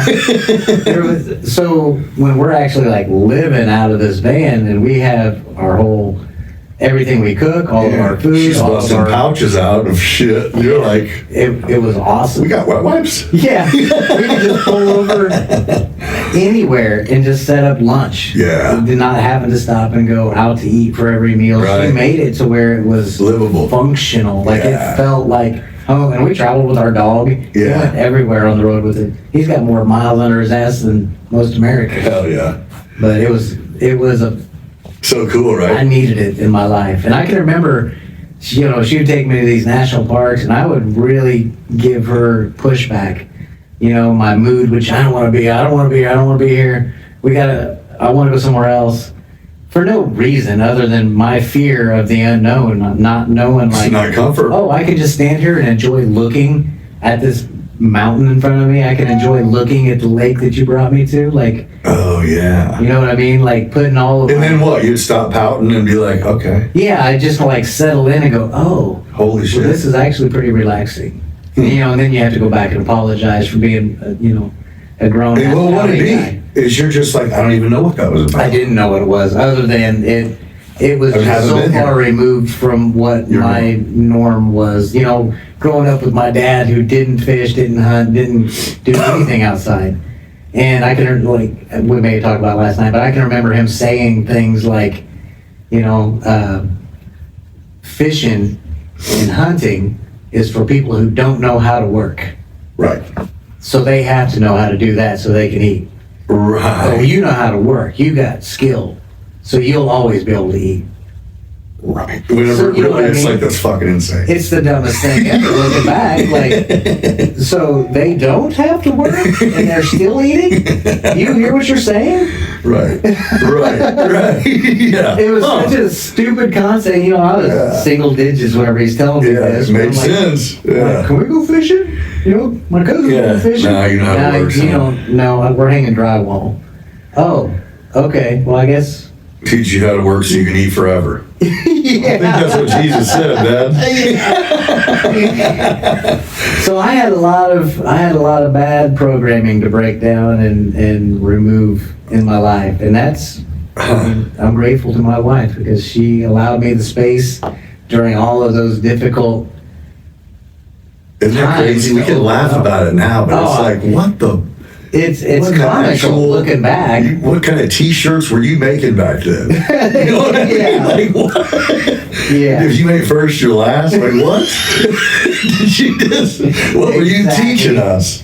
It was skewed, but He believed it. it was based on what his dad. Yeah, he believed it. My dad at one point was the youngest registered business owner in Illinois, and he had an auto mechanic shop out on 36. Yeah. And his dad made him start a business, so he'd go in before school. Yeah. And go in after school and just work on cars. So that was his driving force. Yeah, And I yeah. think his whole existence, even though his dad passed away at a young age, he was always trying to You bust your do ass the to make things that money. would have impressed his dad. And I think I fell into that, and I was always trying to do things that I thought would have impressed my dad. Yeah. Until I was like, well, he was kind of silly. Like, the way that he perceived things didn't impress me. So Right. I had to break free of those holdbacks, you know? Yeah. Well, so was there ever a point, I mean, where your parents understand what your take on life is now? Yeah, my mom does. Yeah. We've had a lot of. Like she really, agrees or just understands? She understands. Yeah. I don't know if she fully gets it. Yeah. They're older. But she- They're older. Yeah. They've also seen and heard a lot more. But she also watched the whole transition, and she watched how I had to go through cutting ties with certain things, Yeah. how I had to go through and just, We can't cut argue with ties. seeing her son become a better person. Yeah, and cutting all these different contracts that I had with different agencies, and you know what I mean? Like, Yeah. for her, it doesn't necessarily make sense. She loves the idea of moving down to Tennessee and living out in the country and having Yeah. some chickens, and Has she got to come check you out at all? she's been down one time. Okay. Yeah, her and my sister and my little brother came down. Early on or since you've developed a little? Since it's been a little bit developed. Did she get to stay on the property when she was? No, they Okay. stayed at a hotel. Okay, okay, yeah. She wanted to have a toilet nearby. She Okay. wanted, you know what I mean? Yeah. She needed a little bit more. So, and that's also, what inspires us. Like, okay, we weren't ever going to do like flushing toilets, but now we're like, hey, we need to. We just need to do that for people because we found out people are not comfortable with Right. Some people are. some- primitive style. So, Right.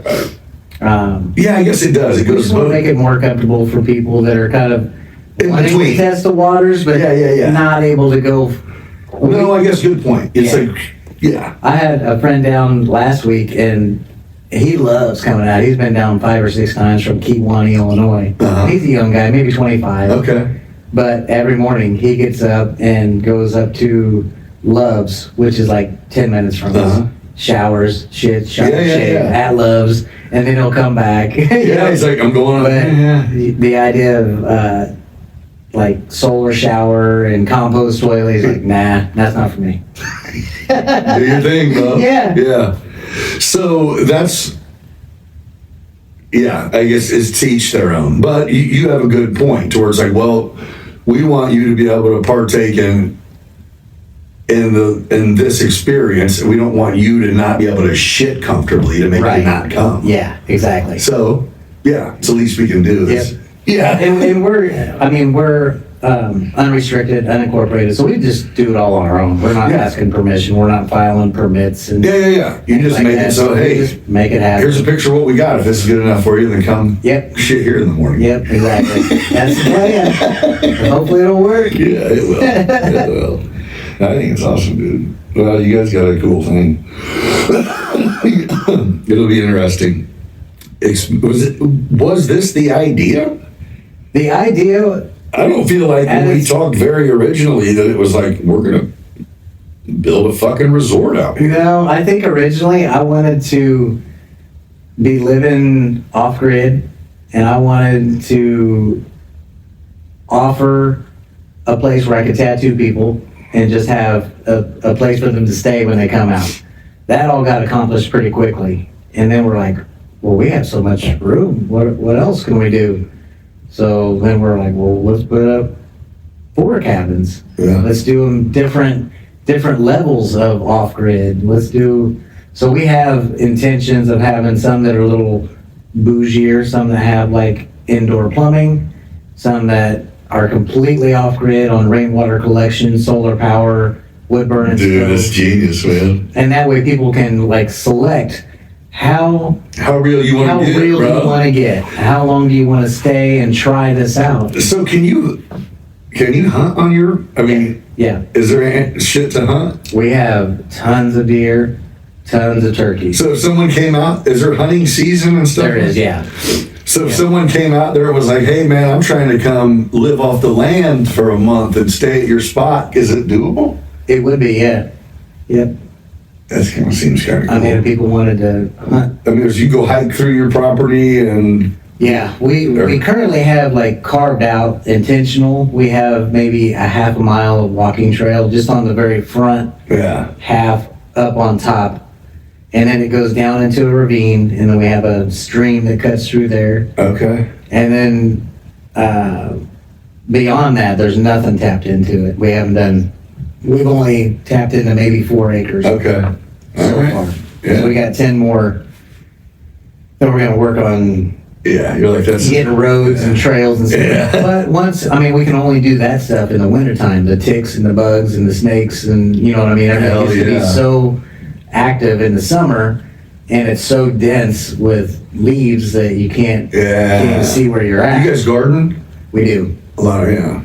We haven't got to where we're like canning things, but we go out and pluck the veggies we want that Oh, morning yeah. and cook them or whatever. And then we got our chickens that, we get eggs from them and just the simplicities. Beef. A little bit at a time. We've got a neighbor he keeps like 100, 150 head of cattle, and he's awesome. He loves what we're doing. He comes over just to like, he likes to talk spirituality, Mm-hmm. and he's probably close to our age, maybe a little bit older, and he's intrigued, but he's always just been a farmer, and he's like, well, we'll set you up with some beef, we'll just do it at market. Right. But I'll grow them however you ask me to. If you want them to be grass fed from calf to slaughter, I'll do that. If you want them corn fed to fatten them up, I'll do that. Like, it's pretty cool That is cool. that he's willing to do that. And then I get a lot of deer Hell yeah. clients, and I get a lot of deer from neighbors that like, Just have a deep freezer. And yeah, they're all out there, like they make their own, they process it themselves, That's they the add bomb. their own seasoning to That's it. the bomb, dude. It would be like one of our goals in the future is to have like a little kind of apothecary general store. Yeah. Like handmade natural pharmacy.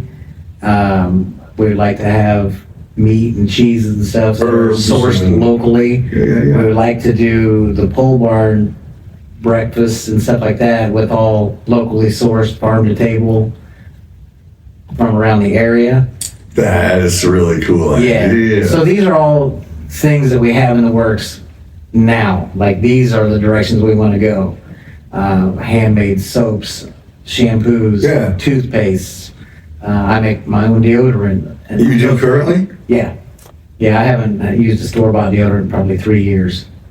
Really? And it's just reducing the amount of chemicals that go into it, Yeah. Yeah. Mine that I wear has like 3 ingredients, and Right. it lasts for 48 hours. I put it on once every 2 days. Right. Yeah. It's pretty impressive. And so you're saying open up your own little store? Yeah, just build a building on the property and make it make it available to the neighbors, Yeah.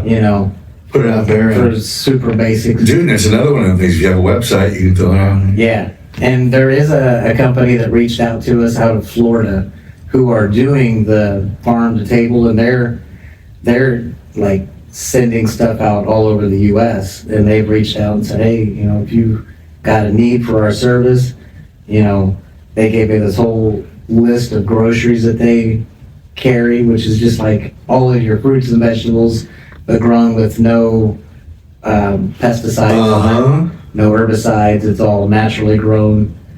So Like exactly what you're going for without having to go find it. Exactly. Oh, that's great. So that's another avenue we're kind of looking at. Hey, everybody, we got to interrupt the episode for a minute because we have to talk to you about the Season 3 sponsor, Viewig Commercial Real Estate. If you're in the market for commercial real estate, reach out to your boy Cole Babcock at Viewig Commercial Real Estate for all your commercial real estate needs, whether you are buying, selling, leasing, investing, upgrading, downgrading, you have questions, whatever it is. If it's about your business, about growing, about downsizing, if it's about commercial real estate, reach out to Viewig Commercial Real Estate, and they got you covered. You can find them on all social media platforms.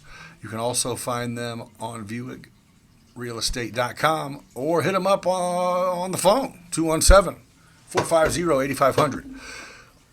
If you are in need to get that house in order, from small projects to big projects, whether it's just things to get off your to-do list or things that you're just not really capable of doing that you told your wife maybe you could do but you can't, or you have major projects that you're looking to dump some money into, take advantage of Clean Cut Painting and Handyman, some of the offers they have going on for March and April. They have some major discounts going on for interior and exterior painting projects. Hit them up online at cleancutservice.com or look them up on all social media platforms. Clean Cut Painting and Handyman. They're your go-to for all your home improvement and home repair needs in Decatur and Springfield area. You'll be glad you reached out to them. Good people, hard workers, good work. Women's Citric Company. There you go. Lastly, Oakwood Screen Printing. Michelle has built a team down there. They do top-notch work.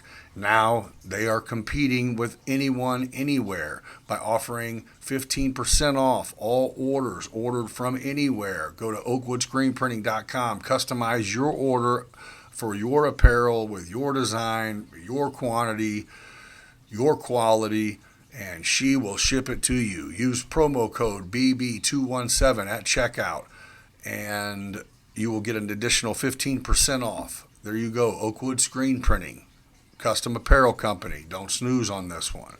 All right, thank you to all the sponsors. Now let's get back to the show.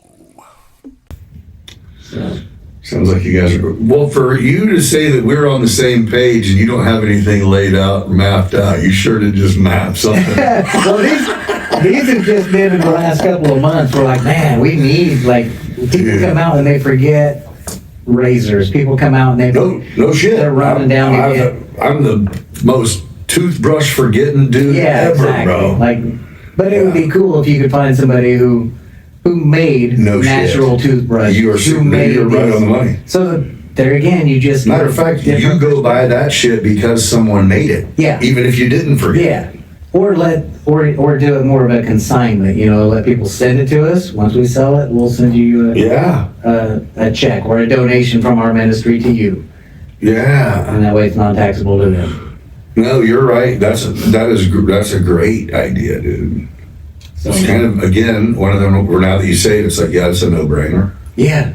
And then just, like I said, keeping everything in the private side. So with doing a little general store open to my neighbors, they don't have to sign membership agreements. I just have to have notices as you walk in, and notices like this is all, on the private side. We're operating. What? So you'd be giving it away, and they could No, they just wouldn't be paying taxes on it, and they wouldn't, when they're cashing out. Right. What they would be doing is making donation, receiving donation. Gotcha.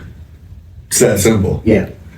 And is there a paper receipt, or it's like, no, it's just donation for donation? We could always do a paper receipt. Right. And I have also got like the forms, like if you made a donation, I can give you a tax form to file with your taxes, you know what I mean? Yeah. It's so crazy. Yeah. But good for you. I mean, Yeah. Never did I think this was going to be my life path, but I've never been more passionate about a concept or an idea either.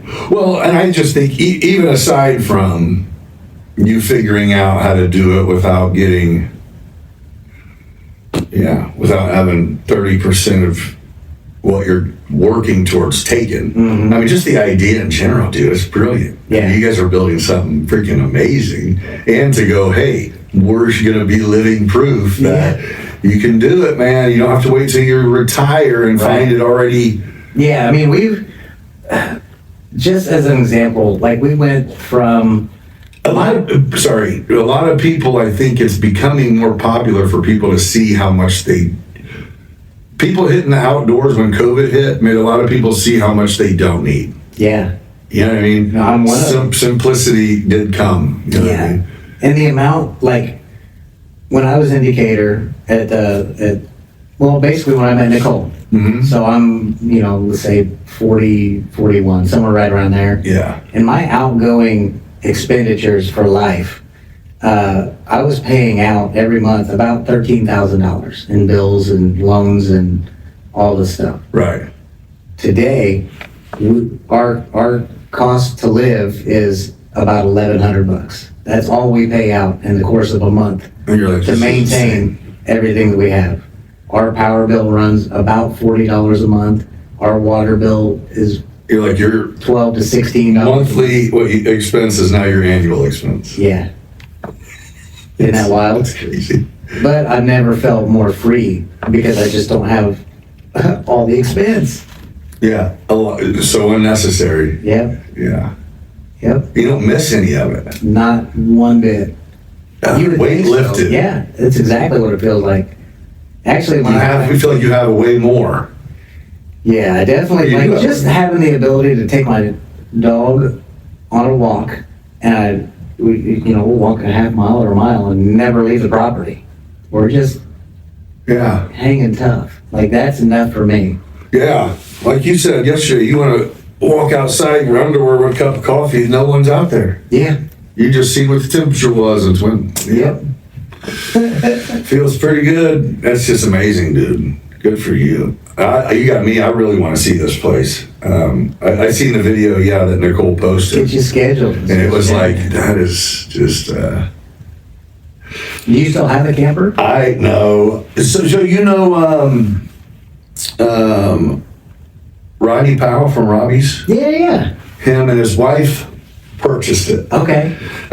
So after it sat here, because I got when things went sideways and Jen and I split, I got rid of it. And I had put pictures on Facebook as I was doing the build on it. Well, Rodney's wife had been following. So as soon as I put out there that I was selling it, he calls me like, dude, apparently I have to come look at this camper that I have no interest in even fucking buying because I don't camp. And I'm like, what's up? And he goes, are you selling your camper? And he said, Christy saw this and apparently you have a redone like an apartment or something. And I go, oh, yeah. It's bougie as fuck, dude. And he goes, all right, when can we see it? So they came and looked at it and he showed up with cash. So... yeah, he came. That's amazing. Yeah, he goes, all right, we want it. And I was like, you gonna look at it? And she goes, oh, I've already seen it. They looked. They said, yeah, we want it. Can you bring it to us? I go, yeah. When? Now? So I just ran into them like 2 days ago. And she goes, you remember you said that you sold it, you wanted to get rid of it to someone who would take care of it? And I go, yeah, I did.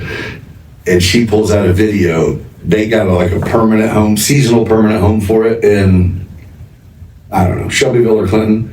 Dude, they got a full deck that goes the 30-foot deck that comes out like 20 feet, steps down into gravel with a big fire pit, a huge storage shed, a big swing on a pond, go-kart, four-wheeler. I'm like, what I love it. the hell? That's awesome. Like, yeah, dude, lit up with like a TV, or I mean, a LED, what the hell am I talking about? A big screen projection thing. And I'm like, dude, okay, fair enough. You did way better than I did with it. But I was like, that is dope. And they're like, we're so busy. They're having the best They said time, it's too. 30 minutes away, and we just How's Robbie escaped. liking it though?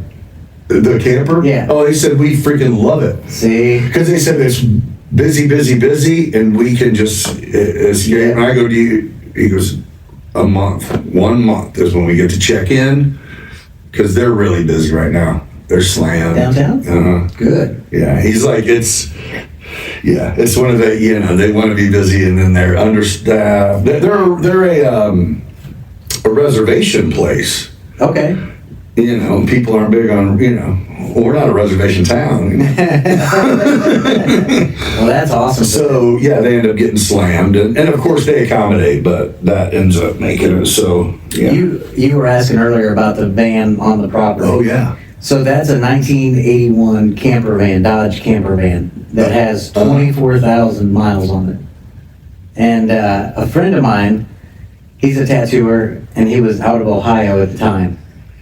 So he and his girlfriend at the time were watching us build out our van, live out of our van, got inspired, and they built out a little Astro van. Uh-huh. Well, then The little Chevy. the little tiny one. Yeah. So him and his son used it a lot, and then they upgraded and they bought this 81 and started redoing it, painted the cabinets, found shag carpet, Yeah. re-carpeted it, reupholstered the seats, and he and his gal decided they were going to split. Uh-huh. But they didn't want the van to be kind of a burden for either one of them. So they collectively called and said, hey, would you be interested in having this van? And this is probably before we even had the tattoo shop on the property. So people were coming down, but they didn't have any place to stay.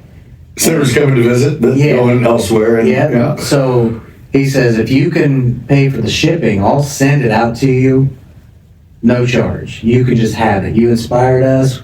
We want to donate it. And I'm like, well, I can't turn that down. Yeah. 2 days later, it shows up, and A van. yeah, the Okay. van shows up on a flatbed truck, and we unload it. I fire it up, and it runs a little bit, like it's rough. Yeah. The engine hadn't been gone through, and it's set up by our house for quite a while. We just plugged it into the front porch. All the lights would come up, everything in it worked. A lot of friends came through and stayed in it. Oh, okay, so you can crash in it. Yeah, it had like maybe a queen size or full size Yeah. in the very back. So when we had our roads put in, before we got the little cabin, the guy that did the roads goes, man, I found this cool little spot that was not exactly where I thought we were going to put it, but it was perfect. Right. So he went ahead and carved it out, backfilled it with rock and leveled it, and like no extra charge. Yeah. So what he was all over the project I already had him doing. He was just excited. Yeah. So the day we're trying to move it, it will not start. It won't start. And since we're on a slope, I had Nicole hop in. Very good driver. She's a very good driver. Oh, boy. And she backed this thing up in neutral. Like I gave it a little push, Uh-huh. and she just coasted it all the way, eighth of a mile, maybe longer, around. Into the spot? Yeah, and that's exactly where it's been since that day. We've never fired it up again. We've never. It didn't start at that point? It didn't? No, it just like, I think the battery leads were bad. You know what I mean? It was something simple, but That's hilarious. I she can literally imagine got that. it landed exactly Where- in the right spot, and it's not moved since. But we always struggle with, like, well, it'll be closed up for 2 or 3 weeks. We'll forget about it. It's got a little deck on it, like, to add some more space. Yeah. It's cool. But we're just not using it as often. Right. There's a fire pit in front of it and a couple gliders, and it's Okay. a nice place to go hang. Hell yeah. So we've always just like, if you're staying in the cabin, there's board games in there, you guys can hang out. but there's always like little mice and they're driving me crazy. So I'm like, how can I, because I was to the point a couple weeks ago, I'm like, why don't we just sell the van and invest in another cabin, Right. get that out here. And she's like, there's got to be something better we can do. Yeah. So we talked about it on the podcast, and I'm like, man, I've got this friend of mine in Texas, and he's got these old, like the sardine can campers, you know what I mean, the teardrop shape. Yeah. And he converted them into photo booths, like portable photo booths for events. And I'm like, that's what we need to do. Let's just take the kitchen out. We'll repurpose that somewhere else on the property. Yeah.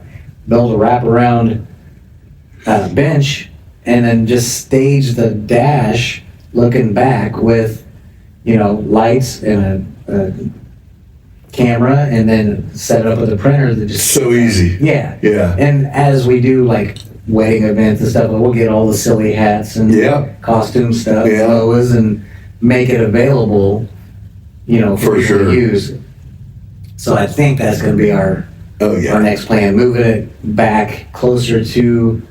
Like, again, it's one of those things that you can't not do. Yeah, but we already have it. So you have to do it. You're there. Yep. You know. In all honesty, to get all of that accomplished would take an afternoon. Yeah, to make it happen. Yeah, it's just do it. Yeah. Yeah. But again, you don't.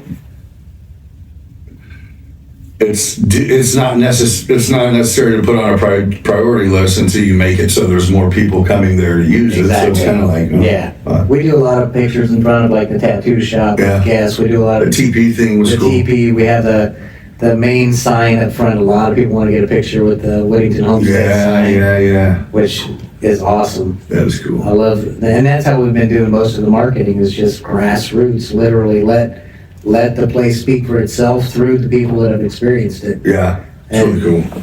Yeah. Well, bigger and bigger, dude. You got something cool cooking. I know. But I think that's also it, is you're going, hey, this is somewhere you can come stay that's a step above like camping, but then you get there and go, oh, the story is, here's what we're doing. Yeah, and we can tattoo you while you're here. You get a souvenir. Hell yeah. So we're really just taking all of the things that we enjoy in life and presenting that back to our friends and family and members. Like we'll eventually have a little yoga studio and a karate dojo out in the middle of the woods. Yeah, and come soak in a little bit of this. I'll just start, like I've got a couple. It's raining today. You ain't never been wet? Yeah. That's where the pole barn came in, because we did have numerous guests that were like, they'd come out and the weather just wasn't cooperative. But there's no place to go and hang out. And you're like, the cabins aren't really cut out to hang out. Yeah, so we started putting these decks on things and started putting the roofs over, like just expand the space a little bit. Because outdoors is still cool when it's raining, but not when you're getting sometimes wet. even cooler. Yeah, for sure. Sleeping under a metal roof when it's raining, there's nothing like it. Yeah, there's something to it. You're right. Yeah. Dude, I just think it's exciting. I mean, I don't know what I thought you'd do. I mean, it was hard telling. I didn't know if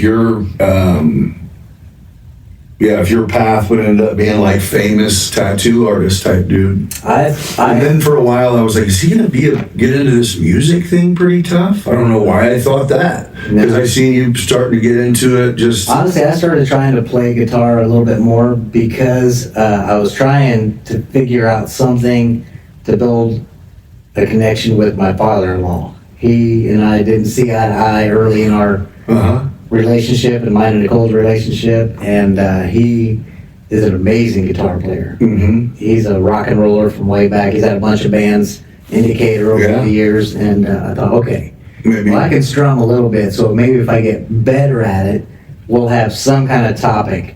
Did you get better? No, not really. Did you guys get better? Yeah. Okay. Yeah, he and I, we get along great. He was like, look, you suck at playing guitar. We can be friends. Yeah. Yeah, now he calls me like, whenever I don't think he understood that I knew more about home improvement and maintaining and stuff like that. So now when he has those questions. Okay. He used to have some buddies he would lean into, you know, and like, oh, so-and-so came over and did this, you know, such and such. But now he's like, hey, what kind of fitting on my propane do I need Gotcha. for my fireplace? Yeah. You get the credit now. Yeah, it just took a lot of patience for both of us. He had his mindset on the type of person I was. I had my mindset on the type of person he. Turns out you were both we're not wrong. that much different. Imagine that. Yeah. No, that's cool. But yeah, I think it's just so amazing. And again, I think when it goes from people get out of high school and go to college, go to the business world, or go to the military, or start families. As you grow and through different stages of life, you shed people. Yeah. It's not negative. It's just part of your past. It's part of your story. It's part of, you know what I mean? I agree, yeah. And, I would like to think that no one looks at what you're doing now and goes, what a fucking idiot. But certain people do, but I'm okay with it because I would have been that same person 10 years ago. Okay. You know what I mean? Yeah. I completely get. I mean, even to say I couldn't do it is, you know what I mean? Is one thing, but I think it's admirable. And to be like, you're going, hey, let's come hang out. Yeah.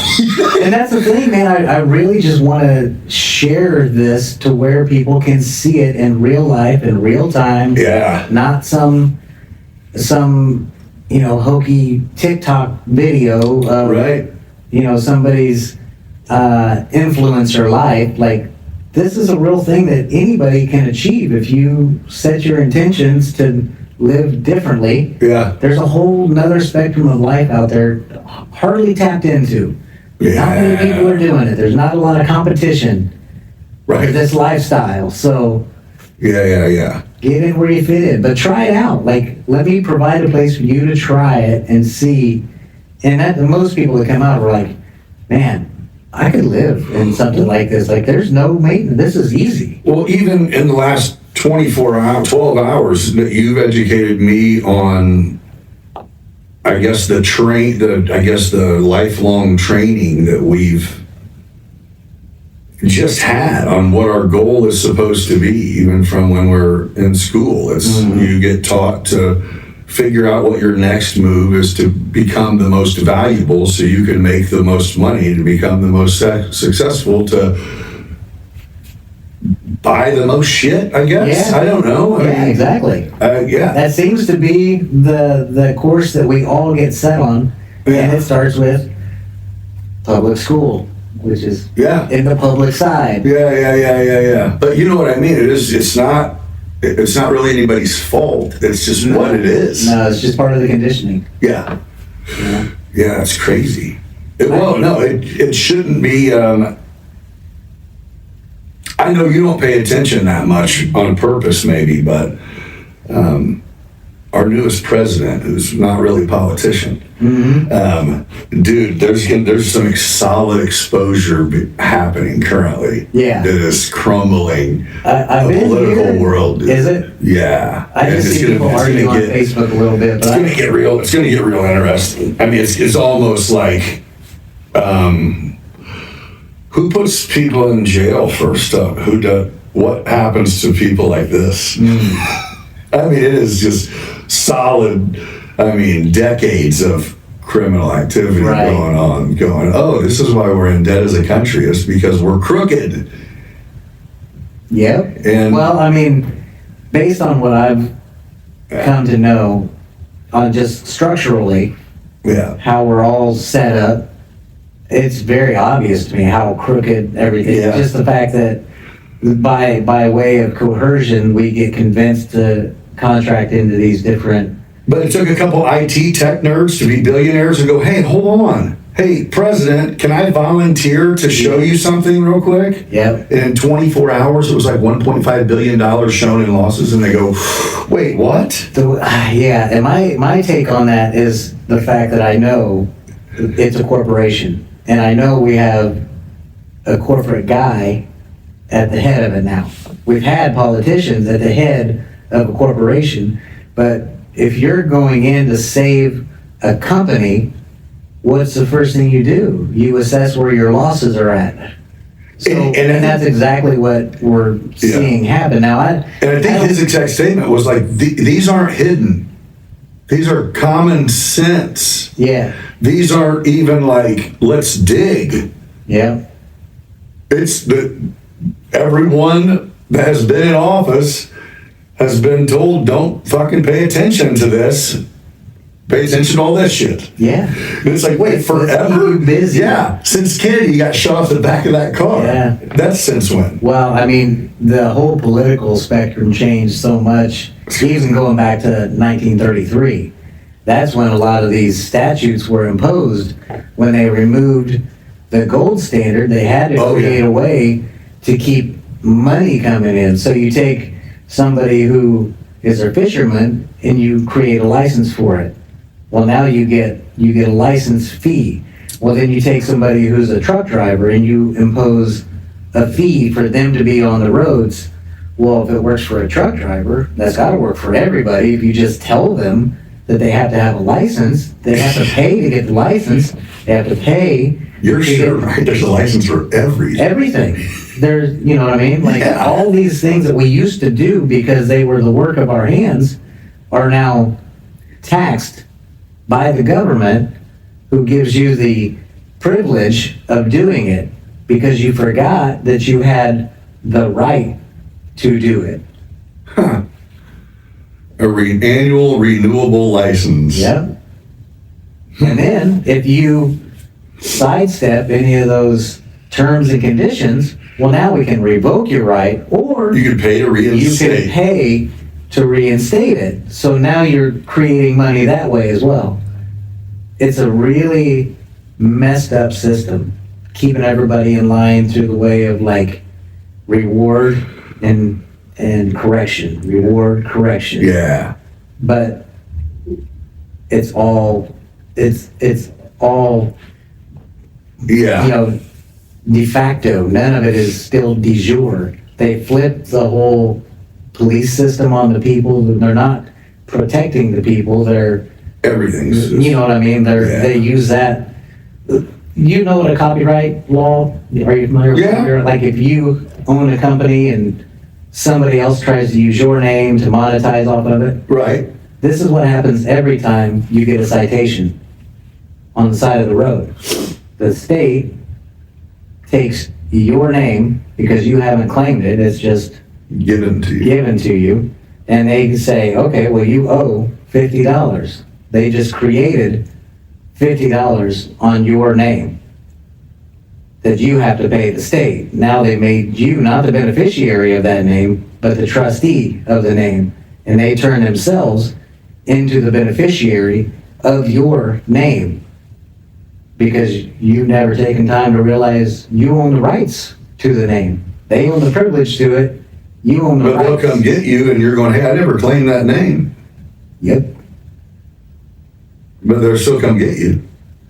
And they're like, well, tell the judge you didn't claim that name. Yep. Oh, exactly. I got you. Yeah. And they're like, if you happen to tell your lawyer that, they're going to be like, you just fucked up. You brought your lawyer. Yeah, exactly. So this is like I say, we live in a very de facto system. There's a de jure out there. It's called the Republic of the United States. Okay. But everything else is fake. It's a Do you have somebody who is like your mentor in this? No. This has been you. One long, hard... Is your wife on this journey? No. Or is she like, if you don't get your psycho ass out of here with that? No, she... Did you just say it's time for me to take a walk in the woods? She does back up, especially because I bring receipts. I'm like, look right here. It says it in their laws. This is what it says. And she's like, okay. But she also doesn't want to opt out of the tax system. She doesn't want to do certain things, so she maintains her nursing license, pays for it. You know what I mean? To have because she has thing, yeah. So, and that there again, I get it. I created a path for myself. Sure. She has her own. She's her own person. We are married, but I don't control how she lives her life. She does respect how I live mine, and the way, the principles that I like to put forward and apply. Yeah. But I don't subject her to adhering to every single thing. Yeah, she's like, I am a registered nurse. Bro. Yeah. I do registered nurse shit. Yep. Yeah. Okay, well, yeah. I mean, what you're saying does make sense. You've just studied it. You've lived it. Yeah. Yeah. It's interesting as shit. I can only imagine. So there's definitely some people listening. I put a bunch of little Easter eggs on, usually in my story, on social media. I'll drop little... I just want to inspire people to go, what in the F is he even talking about? Why does he keep bringing it up? Is there a book? Is there a couple books that you've read that you would like to recommend at least? I literally just go to Cornell Law, and if I've got a topic in mind, it's just an online law. It's not, you haven't like, there's not like a page you follow or a YouTube guy or no, it's literally you're talking about the law. There are a few people that this is what they preach and teach, but so many of them have different opinions on certain things, or their interpretations are different one from another. But I think it's just important to really understand the definitions are not what we think they are. There's two types of definitions. You have law definitions that come from Black's Law Dictionary. Have you ever heard of it? No. Exactly. We get Webster's Dictionary. That's and Webster was white. Now we're going to talk about Black's Law. No. But that's the difference, because our brain thinks that certain terms mean certain things, so we agree to them based on the definitions we know to be true. However, when you step into a courtroom or into a legal sense, those definitions are not the same anymore. Oh, they mean everything. You believe that you, sitting here in a chair wearing a black shirt, is a person.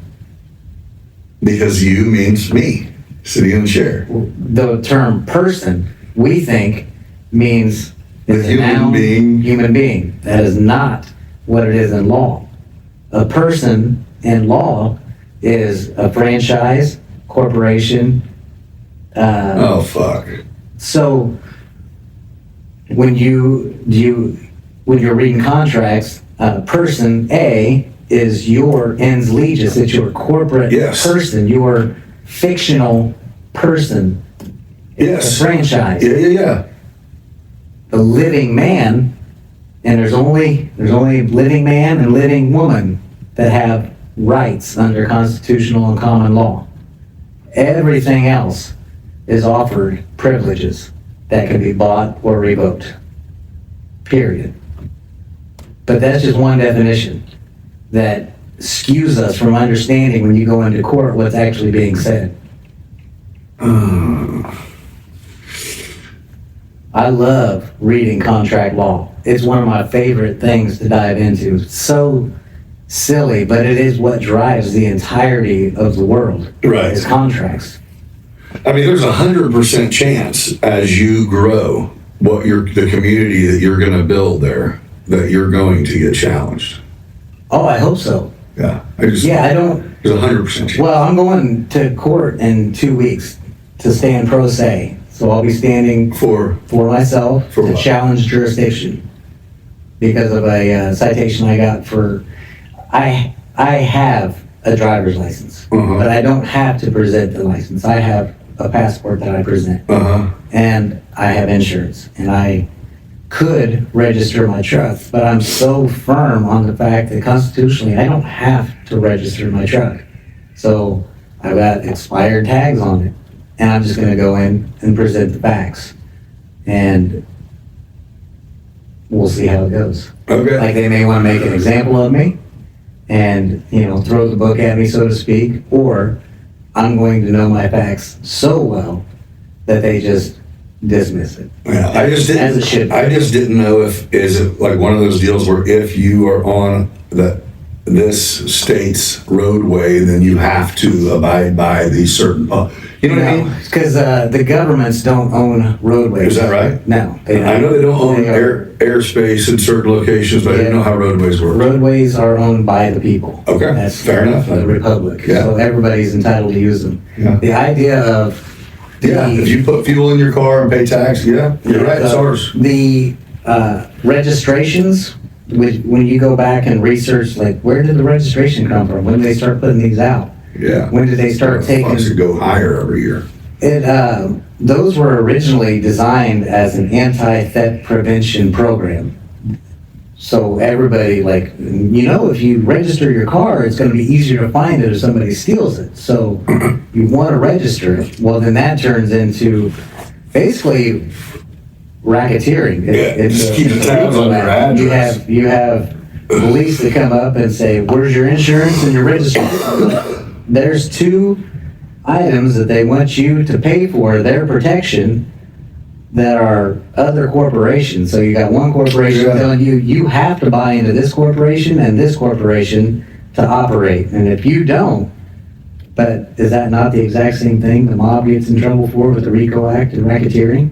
Yeah, you're on the money there.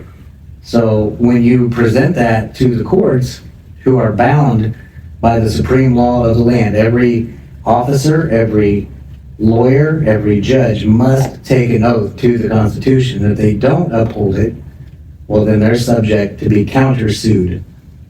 So it's just a matter of really, you just hope that who you're sitting there in front of's interpretation is in the same clarity as yours. And it's possible, right? It is very possible. I mean, because these are all based on what I'm basing my life on is Supreme Court rulings that have already taken place. And I just mean it's not impossible that a judge will sit there and hear you and go, yeah.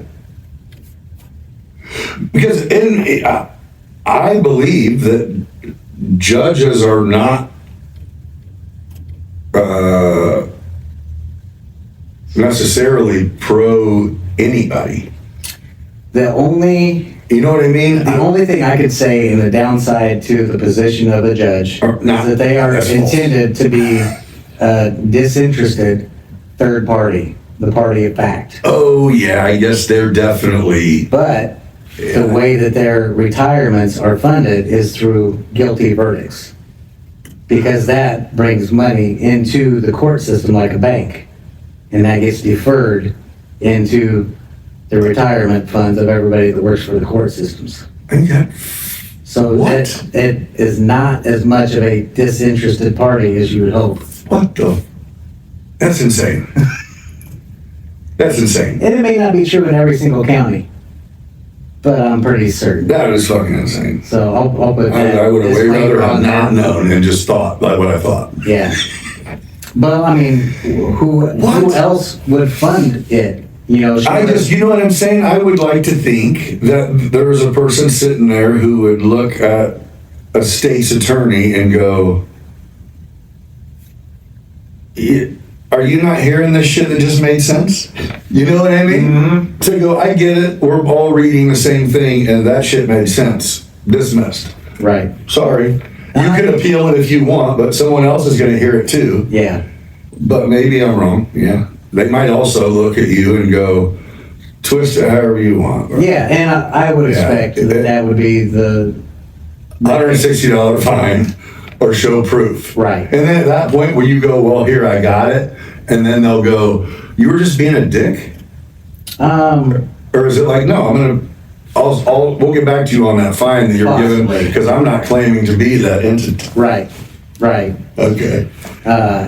So we'll see. I don't know. Yeah. I don't know. I've never met this judge that I'm going to go in front of, but man, you're like calm guy, so you're like it's going to be no problem to maintain composure. I have this. There's just something inside of me working because trust me. There's been times I've been like, man, wouldn't it just be easier? And there's another voice that says, you didn't sign up for easy. You signed up for fact. You signed up to... Yeah, you can't sit here and tell me all that shit and then go pay it. I have to go through it. I have to go through the trials. And see. To prove to everybody, to prove to myself that, yeah, what I'm studying is fact. But until I, and that's when when I got pulled over, I'm like, okay, well, this is an opportunity. This is an opportunity for me To see. Frank, to get on the record, for the record, my stance, my status in this world, which is a free living man under common law. That's the path I've chosen. I understand that it's not easy. It's not the path well traveled. It's the path I chose. Yeah. This is a decision that I made, and I have to take it all the way. And if it means that I've got to take the same case to the appellate, to the Supreme, to get to the ruling that I know to be true, then I can bring all of these players that have told me I'm wrong along with me. Yeah. You know what I mean? And by way of, countersuing and imposing the tax on them for not upholding their Well, no, that's good. obligation to the Constitution. But if nobody's going to do it, nobody's going to see that you can do it. Yeah, I was saying you have to, because you can't tell people here's what we have to do if you don't do it. Right. You know what I mean? So Right. it is like, again, if I'm going to show you, I'm really trying to be a way shower. I'm trying to carve a path to success for people to live freely if they choose to. And it's like, This other side works fine. it's like, don't get it twisted. You never ever can break the law intentionally. No. And, And that, you know what I mean? and that really comes down to do no harm to others. You know, if it's just a statute infraction, well, that's not necessarily breaking the law. Right. I'm breaking a code. Right. If it's- There is a difference. Yeah. You can't go slap the shit out of somebody. That's not a, No, and that's not a way to set an example anyhow. That's Right. not the life I'm trying to live. I'm not. Yeah. I just mean, people hear certain things and go, wait, you don't have to pay taxes or follow the law. It's like wrong. Right. It's like, Yeah. I do wear my seat. I hate it, but I'll wear it. I'm not trying to stand out. But still, my thing is almost like, it's almost worth having $100, $150, whatever it is, to put that sticker on, to not have them damn lights behind you when you get on the highway, just to have to deal with the court date every fucking time. In my take, that's how they get us. Oh, because you're damn right you're going to go pay, or I'm going to get you, and you're going to have to go to court. That's the cycle. Right. Yeah, exactly. And Okay, so understood. it's all based on Fear. Yeah. So, am I afraid to go and stand in front of the judge? You're like, yeah, it sucks. Of course. It's not like I'm not, but am I also confident in the research that I've done? Am I confident in the codes that I've memorized? Am I confident You're right. on the facts that I stand on? Yes. Yeah. More so than the fear that I hold from having to pay $30 Right. fine and Right. get a tag, But then will you get a tag, or will you be like, no, I was right? I mean, is it stop To be there? determined. I think Or is it like, if they win, they win? I don't have an answer to that Yeah. right now. Because so here's what they do in Decatur. They just take your shit. What do you mean? If you get, like, if your car's not stickered, and you get a ticket, if you have a ticket for not registering your vehicle, and then you didn't register it, and you get pulled over again, the tow truck is taking it like you just got a DUI. I see. Well, unfortunately, I don't own my truck. Okay. God owns it. It's a ministry truck. So, But you know what I'm saying is, I I'm don't just know. saying I don't. If my name's not on it, they have nothing to take from Fair me. enough.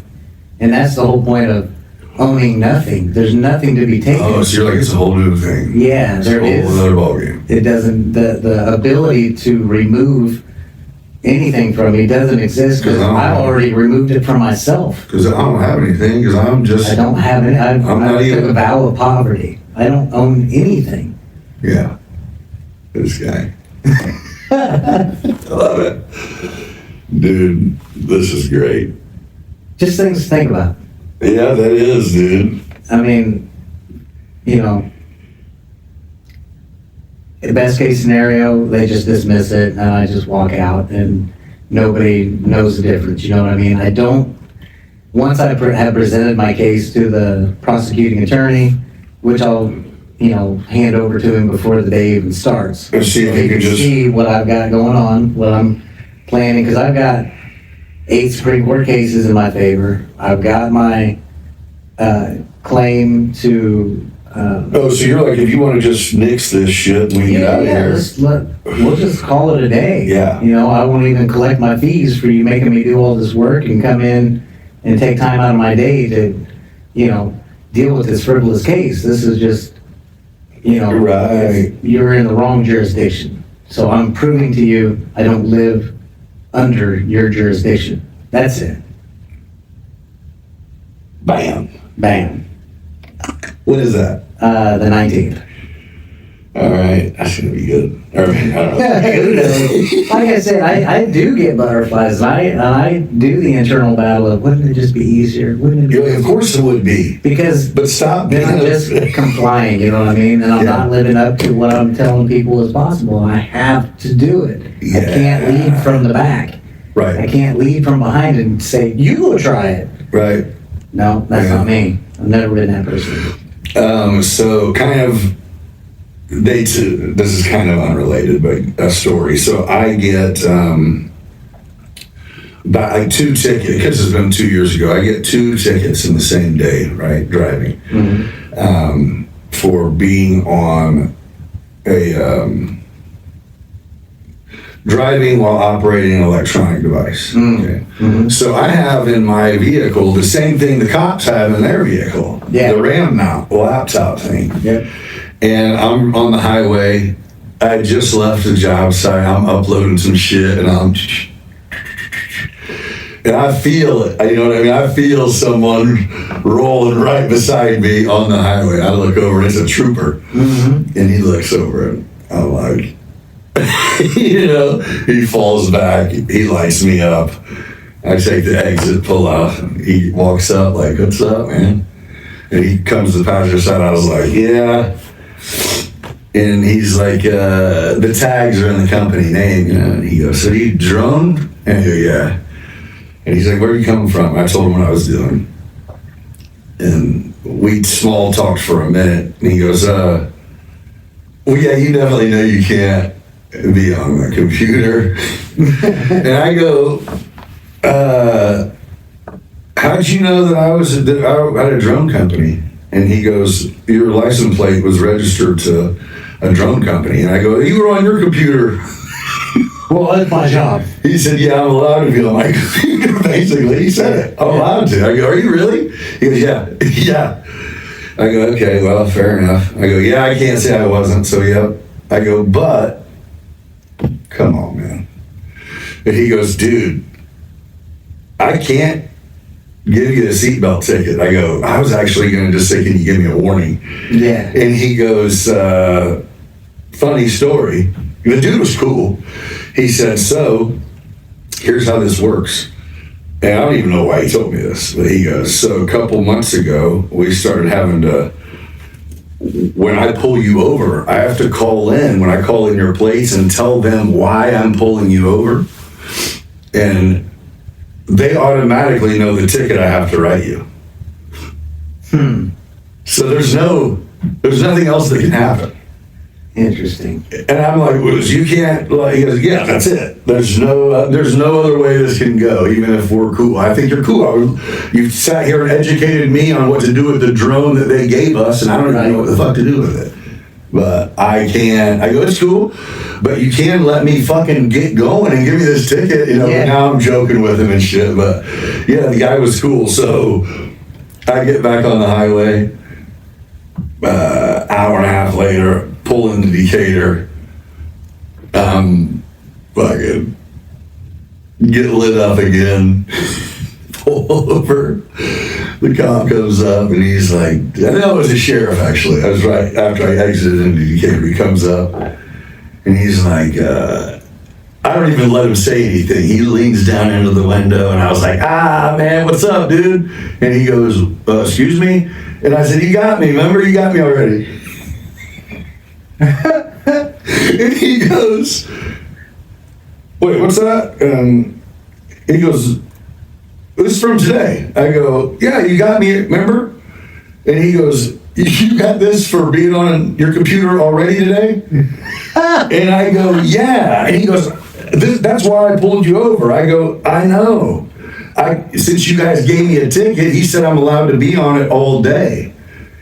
And the dude looked at me, I go, I'm bullshitting, bro. I'm fucking with you. And he goes, that was fucking good. That was good. I go, here, I gave him my shit. And he just looked at me like, if it wasn't 2:30 in the afternoon, I'd ask if you'd been drinking. I go, I fucking need to. I've got 2 fucking tickets. It's not even 3 o'clock. Oh my God. But yeah, so I had to do Different counties? Yeah, one was Champaign County and then one was Macon County. Yeah. And so 2 different jurisdictions. yeah, so I ended up having to. So I get back here. My daughter worked for me at the time. So I get back and I walk in, I fucking throw these tickets on her desk. I think this bullshit. And she's like, what? How is this possible? And I'm like, she goes, you know, if you get one more ticket, then you get your license took for 90 days. And I go, no, I don't. Do you? And she goes, yeah. So she starts looking shit up and she goes, you can do this traffic safety class in Champaign County, but it asks if you've had a ticket. I go, well, I got that one first, so let's sign up for that. You know, I can only do one of them. Right. And you can do it online. So she did it for me. And I got that kind of done away with or whatever. Right, dismissed. Yeah. And then like the next week, she's like, dude, you got an appointment, drop your car off. And I had bought a Ford Escape just for the gas mileage because I was traveling like a motherfucker. Mm-hmm. And she got an appointment. I got the front windows blacked out. And I'm like, I told my daughter, I said, what the fuck? This is not cool. She goes, what's not cool? You clearly need to not be able to see in your front windows, dude. You got the laptops. Yeah. And I was like, glowing under your chin. Good. Not a bad idea. You know what I mean? Good call. You looked out for me. I appreciate that. Yeah. So that whole thing transpired, and it was like, okay, the cops were pretty cool to me about it. But I've never had like terrible or bad experiences dealing with police on the side of the road. Right. Traffic stops. I mean, if I was in the wrong, I was in the wrong. right. But that was, again, before I even understood What was going how on? it all worked. Yeah. I didn't know. Oh yeah. My reason for bringing that up was to say, for them to take away the ability to cut a break to someone who is being cool is shitty. Oh, yeah. You know what I mean? Yeah. If it's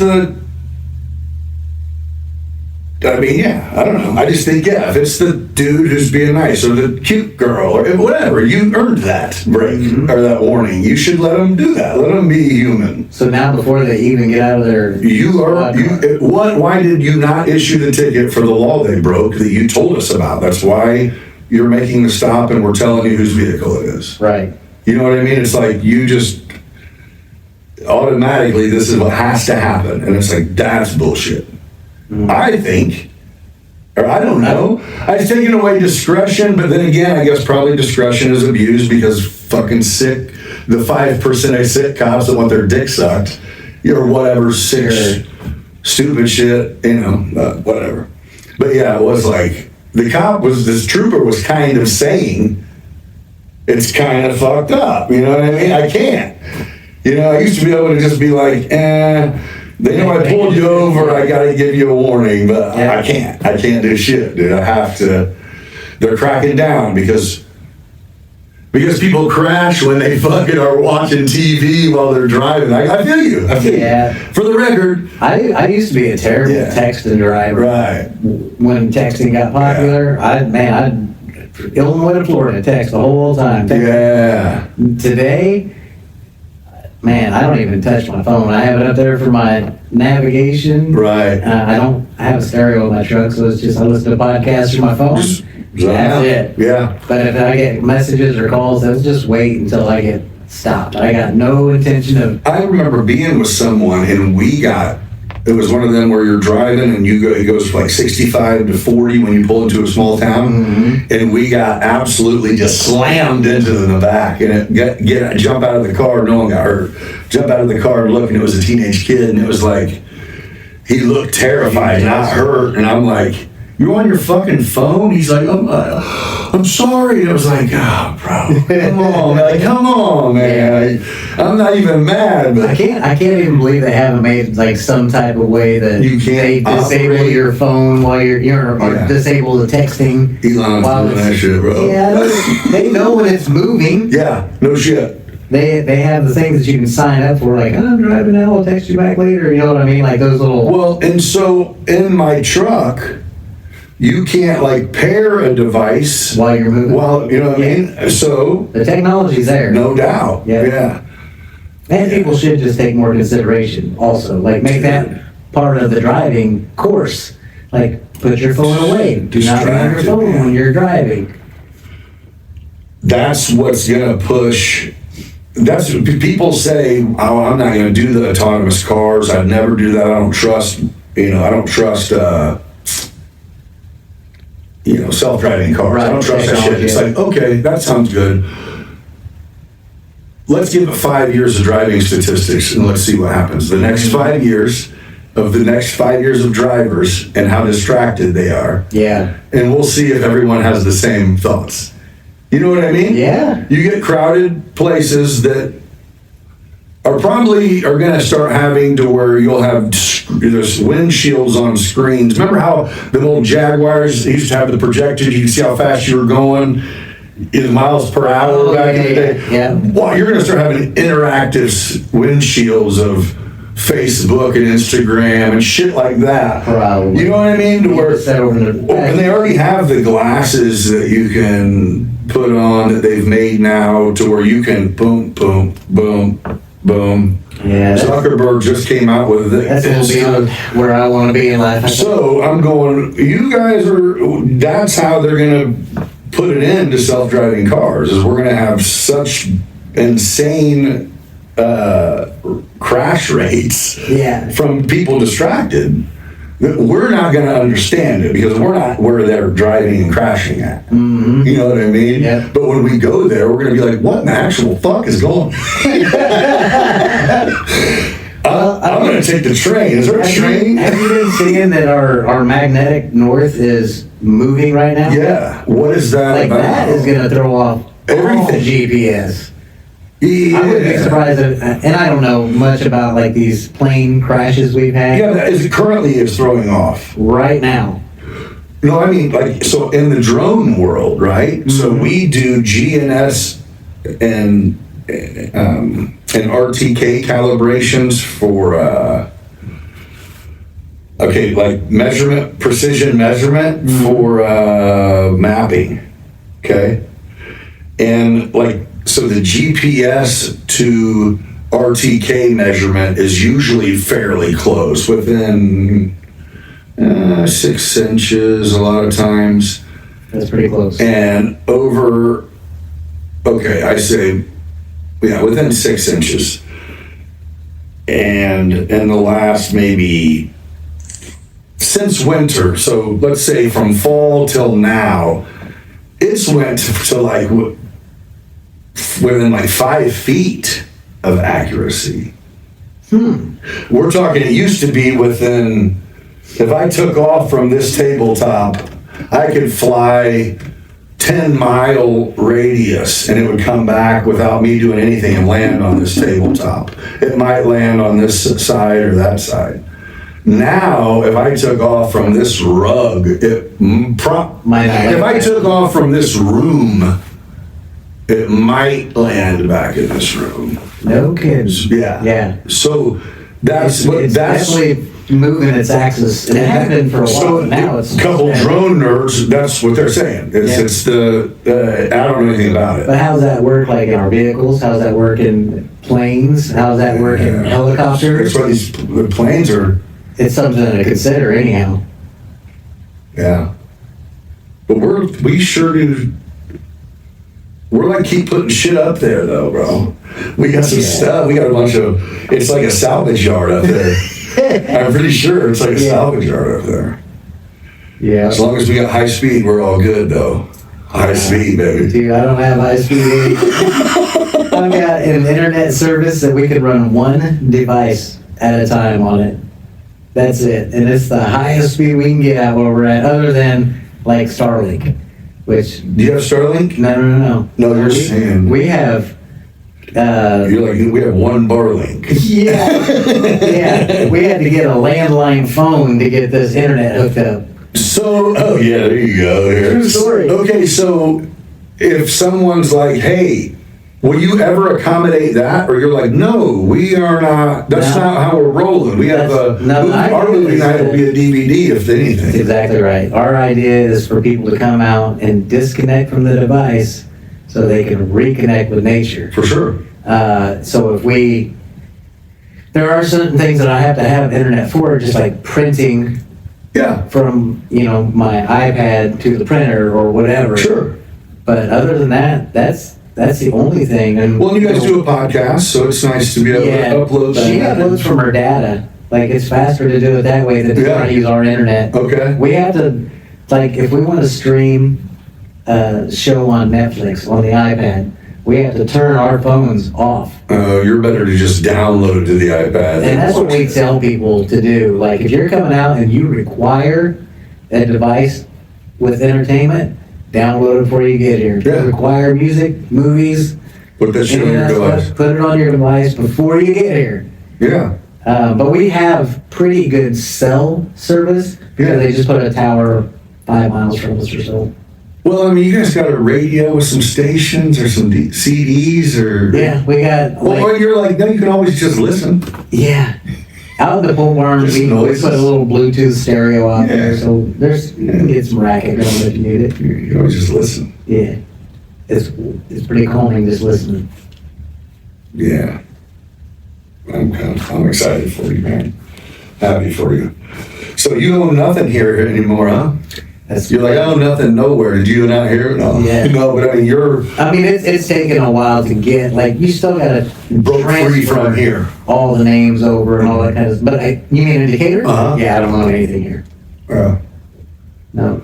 I sold the last house maybe 6 months ago. Okay. 4 months ago, something like that. I had Cole sold for us. There you go. Babcock. Yeah. Oh, cool. Yeah. Well, dude, I can't thank you enough for coming and sitting down. I was playing this a few months ago. I had to wait till the weather broke so nothing froze over. Yeah, I was excited that you were going to make the trip, man. Yeah. I was flattered that you'd come. Yeah, I was excited to be invited. I was enjoying the shows you put out. I'm like, that is a good move. Yeah.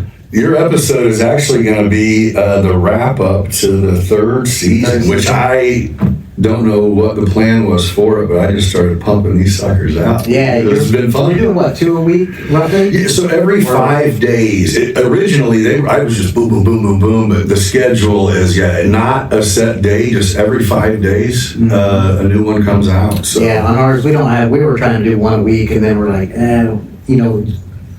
life gets away from us. Yeah. Busy with So things. And Whittington Homestead is the name on. Right now, it's just on Spotify. Just Spotify, but we're gonna help do that. Yeah, we're gonna figure that out. Try to get it out there a little bit more. So you're gonna just get them all uploaded and give people something to binge. You have quite a few on there. You have a couple seasons. Yeah, we have, I think, 20 episodes. Yeah. And it is funny that, like, when you hear the first one, I am trying to be so cautious with what I say. I have heard the first one. It just sounds unusual. Yeah. And then done more and more. It's just her and I having a conversation, but we try to make it more like we know people are listening, so like, no, you can tell now. What did you? It is. No, you can tell now. How do you feel? Your guys' description of things is, it sounds like you guys are doing talk radio a little bit. Sounds good. We're having fun with it and not making it like too overwhelming for us or making it too scheduled or. Yeah, and if you don't got shit to talk about, it doesn't have to be long. If you got good stories, That was the thing. At first, we were trying to maintain this hour-long conversation, but I was realizing, like, well, if we don't get too descriptive about any one topic, we're going to fly through this and just be done. Right. You know, Your guys' take on, like, the dive motel was awesome. Because you guys kind of had two different takes on it, and then what you took out of it, that was great, dude. Yeah. Yeah, I think we would like to get to where we can expand it when we have guests out. Yeah. Would be interested in talking about their experience out on the homestead or in Tennessee or on that trip that they're on. Right. There'll be a lot of people that are coming back from Florida or coming back from Texas or, you know, they're out on the road anyhow and they're like, can we stop in and check out the place on our way back home? Sure. So I think it would be fun to get a setup where we could have 2 to 4 people on the podcast and do more of a question answer interview. Absolutely, dude. And we do have people that are like, man, how can I get on the podcast? And we're just like, we got this little cheap unit and 2 mics. I guess you can snuggle in with one of us, but we'll get it figured out. Yeah. And I think if we do get it all out in the ether and people do respond and we get more than, 7 listeners at a time. Yeah. It could be something. That's the device you need. Okay. The cheapest and best. Yeah, they got a ton of them to choose from, but that's the one I did the research I'll on. maybe just have you send me links to the different ones. Yeah, the same deal as it was one of them where I go, okay, I have the off-brand of everything. Yeah. And then it was like, I want to step it up, but did a bunch of reviews, and it was like, okay, yeah. Yeah. Are you, do you have sound editing stuff? No, so what I did is, basically, it's not just for looks. That's kind of what these are for. Okay. You know what I mean? Yeah. And because it's just talking, and I can control, so if I save the audio files separately, but I haven't ever needed to do anything with it. Yeah. You know, since I changed mics, I haven't needed to. Yeah, and if you listen back, the audio sucked. I'm still really, like, it'll be finally when these last few episodes start coming out is when I'm getting shit fine-tuned with the cameras. That's awesome, though. You know what I mean? It's like finally it's coming together to where this episode will be the first one where when I talk, the camera will be on me. When you talk, it'll be on you. I see. It'll be the first time. Yeah, I was doing everything wrong. I took a podcast class. Oh, did you? Like an online class? Yes. Okay. And it was like, yeah, you can count on me to do it the hardest fucking way possible for fucking 30 episodes. Yeah. And then go, wait a minute. Wait a minute. Huh. Yeah.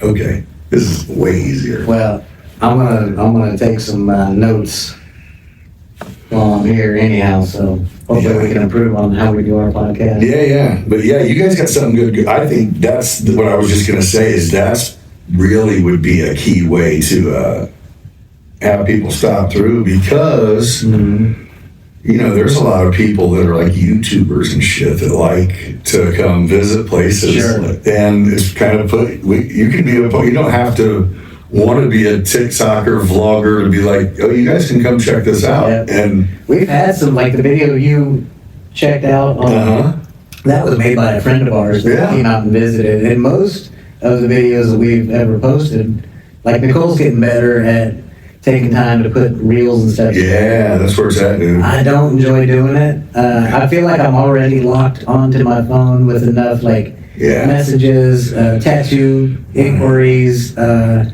trying to help out with the Facebook and running the Instagram, which is just a lot. I just get kind of bored with staring at my phone. Yeah. And I was so addicted to it for so long, which I'm not addicted to my phone. It's one of those things that I really struggle to break. Yeah. But the more time I can take away from it, the happier I am. Right. Not being so heavily influenced or my mood influenced by things going on out there. Right. You know, it doesn't really pertain to me. Yeah. That's good self-control you learn, bro. I'm working on it. It's a daily practice. Yeah. But on the other side, it is. That's, I mean, it does. You have the gift and the curse of that platform to make what you do be available to people. Yeah. You know what I'm saying? And we did have to look at it that way. I think if we'd had our druthers, I'd have rather not had any kind of social media forever, but that's not the world we live in right now. I can't send out, mailers to random people. Yeah. You know what I mean? Right. No, you're right. Yeah, it is like ride the wave or get out of the way. Yeah. Yeah. Yeah, man. Well, dude, I'm gonna let you get back on the road. You got a ride ahead of you, and at least when you stop for a pee break, it'll be warm. Yeah, it's gonna be nice out. As soon as I break the Illinois line there. I'm telling you, I was gonna. Yesterday when it was warm, I was looking ahead. I'm like, I'm gonna grill out this weekend. I looked at our weather. It's gonna be colder even tomorrow here. Is it really? Yeah, man. We're supposed to have a cool day tomorrow. I think it's going to be down in like the low 50s tomorrow. We just got tricked for. It was really nice, and then it was warmer, and then windy as shit, and now, But it's the wind this here gets me now. It was rude. Yeah, I was getting it yesterday. It was blow your fucking car door off the head. Yeah, me all over the road getting up here. Hey, brother, congratulations on just every freaking amazing step it seems like you take, man. Well, thank you so much. Really happy I appreciate you having me out and let me be a part of this. Yeah, for sure. Like I said, I'm going to come squeeze in and someone's mic if I come down to the Whittington Homestead. Let's make it happen. Okay. I can just do one or whatever. No, I am 100%. You just came up here to do this podcast. I got nothing. I took a chance to go see some friends of mine and have some dinner last night, and then, but otherwise, this was my intention for I can't. I appreciate you letting me come and do that. Speak my piece, and I'm honored, dude. Hopefully I learned something more. Enlighten some folks to open up a book, here and there, and figure out what makes you unhappy in life and correct it. Yeah. Sometimes it's just doing it, right? Mm-hmm. Yeah. I know, like I said, I know. This is a rewatcher here, man. Maybe. I need to watch it. I was here. I know that a lot of people are going to have pushback, and you'll probably get a bunch of hate mail. No, man. If everyone doesn't know that we all are still students of life, man. Yeah, and that's how I kind of approach every day. Yeah. Like, I don't know it all. I'm only where I'm at today. Right. So, there's a couple things I know a lot about, but mostly it's like, well, just tell me why you think that. Maybe I've been wrong. Might be able to be reconvinced. Yeah. I'm always open to that. Maybe 10 years from now I'll look back and this will just be a phase I went through. Yeah. Who knows? You kicked it off with a really valid thing, which was the talking about pot. Oh. How the brainwash of society about that. And then all of a sudden it goes, not only that, but our legit doctors are now prescribing it and they validated it. And our politicians are, it's like, wait, what? Yep. They changed their mind. Exactly. And now it's financially how to figure it out, how to monetize on it, you know what I mean? That's all it takes. The war on drugs is no longer official. Yeah. Either way. Again, man, I do appreciate you, man. Thank you so much. Appreciate your time. I love you. And I can't wait to see what's going on. I'm going to come soon, and then I'm going to come back and see this shit after it builds up. Yep. Bring a kayak. Hell yeah. And let's get out on some water and it'll be great. Get some rays. All right.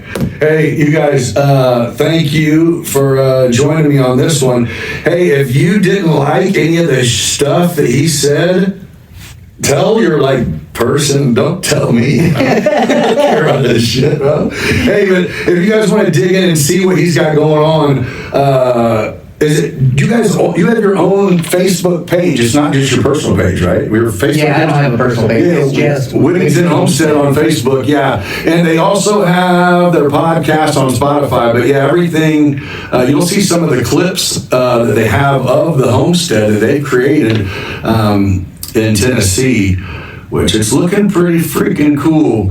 Somewhere for you guys to consider stepping away to as the weather gets a little bit nicer, which it already is there. So again, thanks for joining. We'll catch you on the next one. Until then, hey, be kind to each other. Thank you guys. All right. My man. That was awesome. That was awesome. We're fully prepared.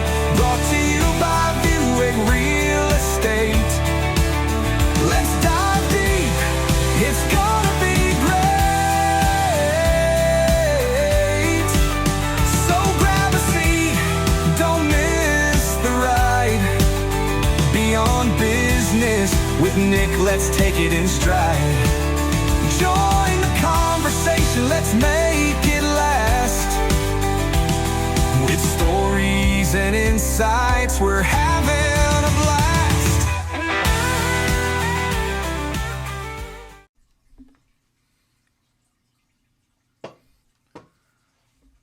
Thanks for joining today's episode. Before we let you go, if you're in the market for commercial properties in Central Illinois, look no further than Buick Commercial Real Estate. With a dedicated team led by Tim Buick and Cole Babcock, they bring unparalleled expertise and a deep understanding of the local market to meet your commercial real estate needs. Whether you're looking to buy, sell, lease, or invest, Tim and Cole are committed to providing personalized service and guidance every step of the way. Their passion for helping clients navigate the complexities of commercial real estate sets them apart in the industry. So if you're ready to take your business to the next level or find that perfect commercial space, reach out to Buick Commercial Real Estate. You can find them on all social media platforms at buickrealestate.com or give them a call at 217-450-8500. And trust me, you'll be in great hands. If you're in the market for custom apparel, look no further than Oakwood Screen Printing. This apparel company specializes in all things apparel, offering high-quality designs on everything from t-shirts to hoodies, to hats to joggers, to jackets to towels, to bags to you name it. Wall art, mugs, tumbler, stickers, all that. And if you use code BB217, that's right, BB for Beyond Business 217 at checkout, you'll receive an additional 15% off online or in store. So that means ditch the custom ink link and order from OSP, no matter where you are ordering from, and use code BB217 for 15% off your order at checkout from oakwoodscreenprinting.com. If you're looking to transform your home with a fresh coat of paint or need some handiwork done, don't forget to hit up Clean Cut Painting and Handyman. Spend some of that tax money wisely and get your spot hooked up, get them holes patched up, get that deck stained up. This incredible local company specializes in interior and exterior painting and staining. They also bring a unique touch to every project, from basement remodels to floor replacement or accent walls. Clean Cut Painting and Handyman is your go-to for all home improvement needs. And their team is not just proficient, but also professional, ensuring that every job is done just right.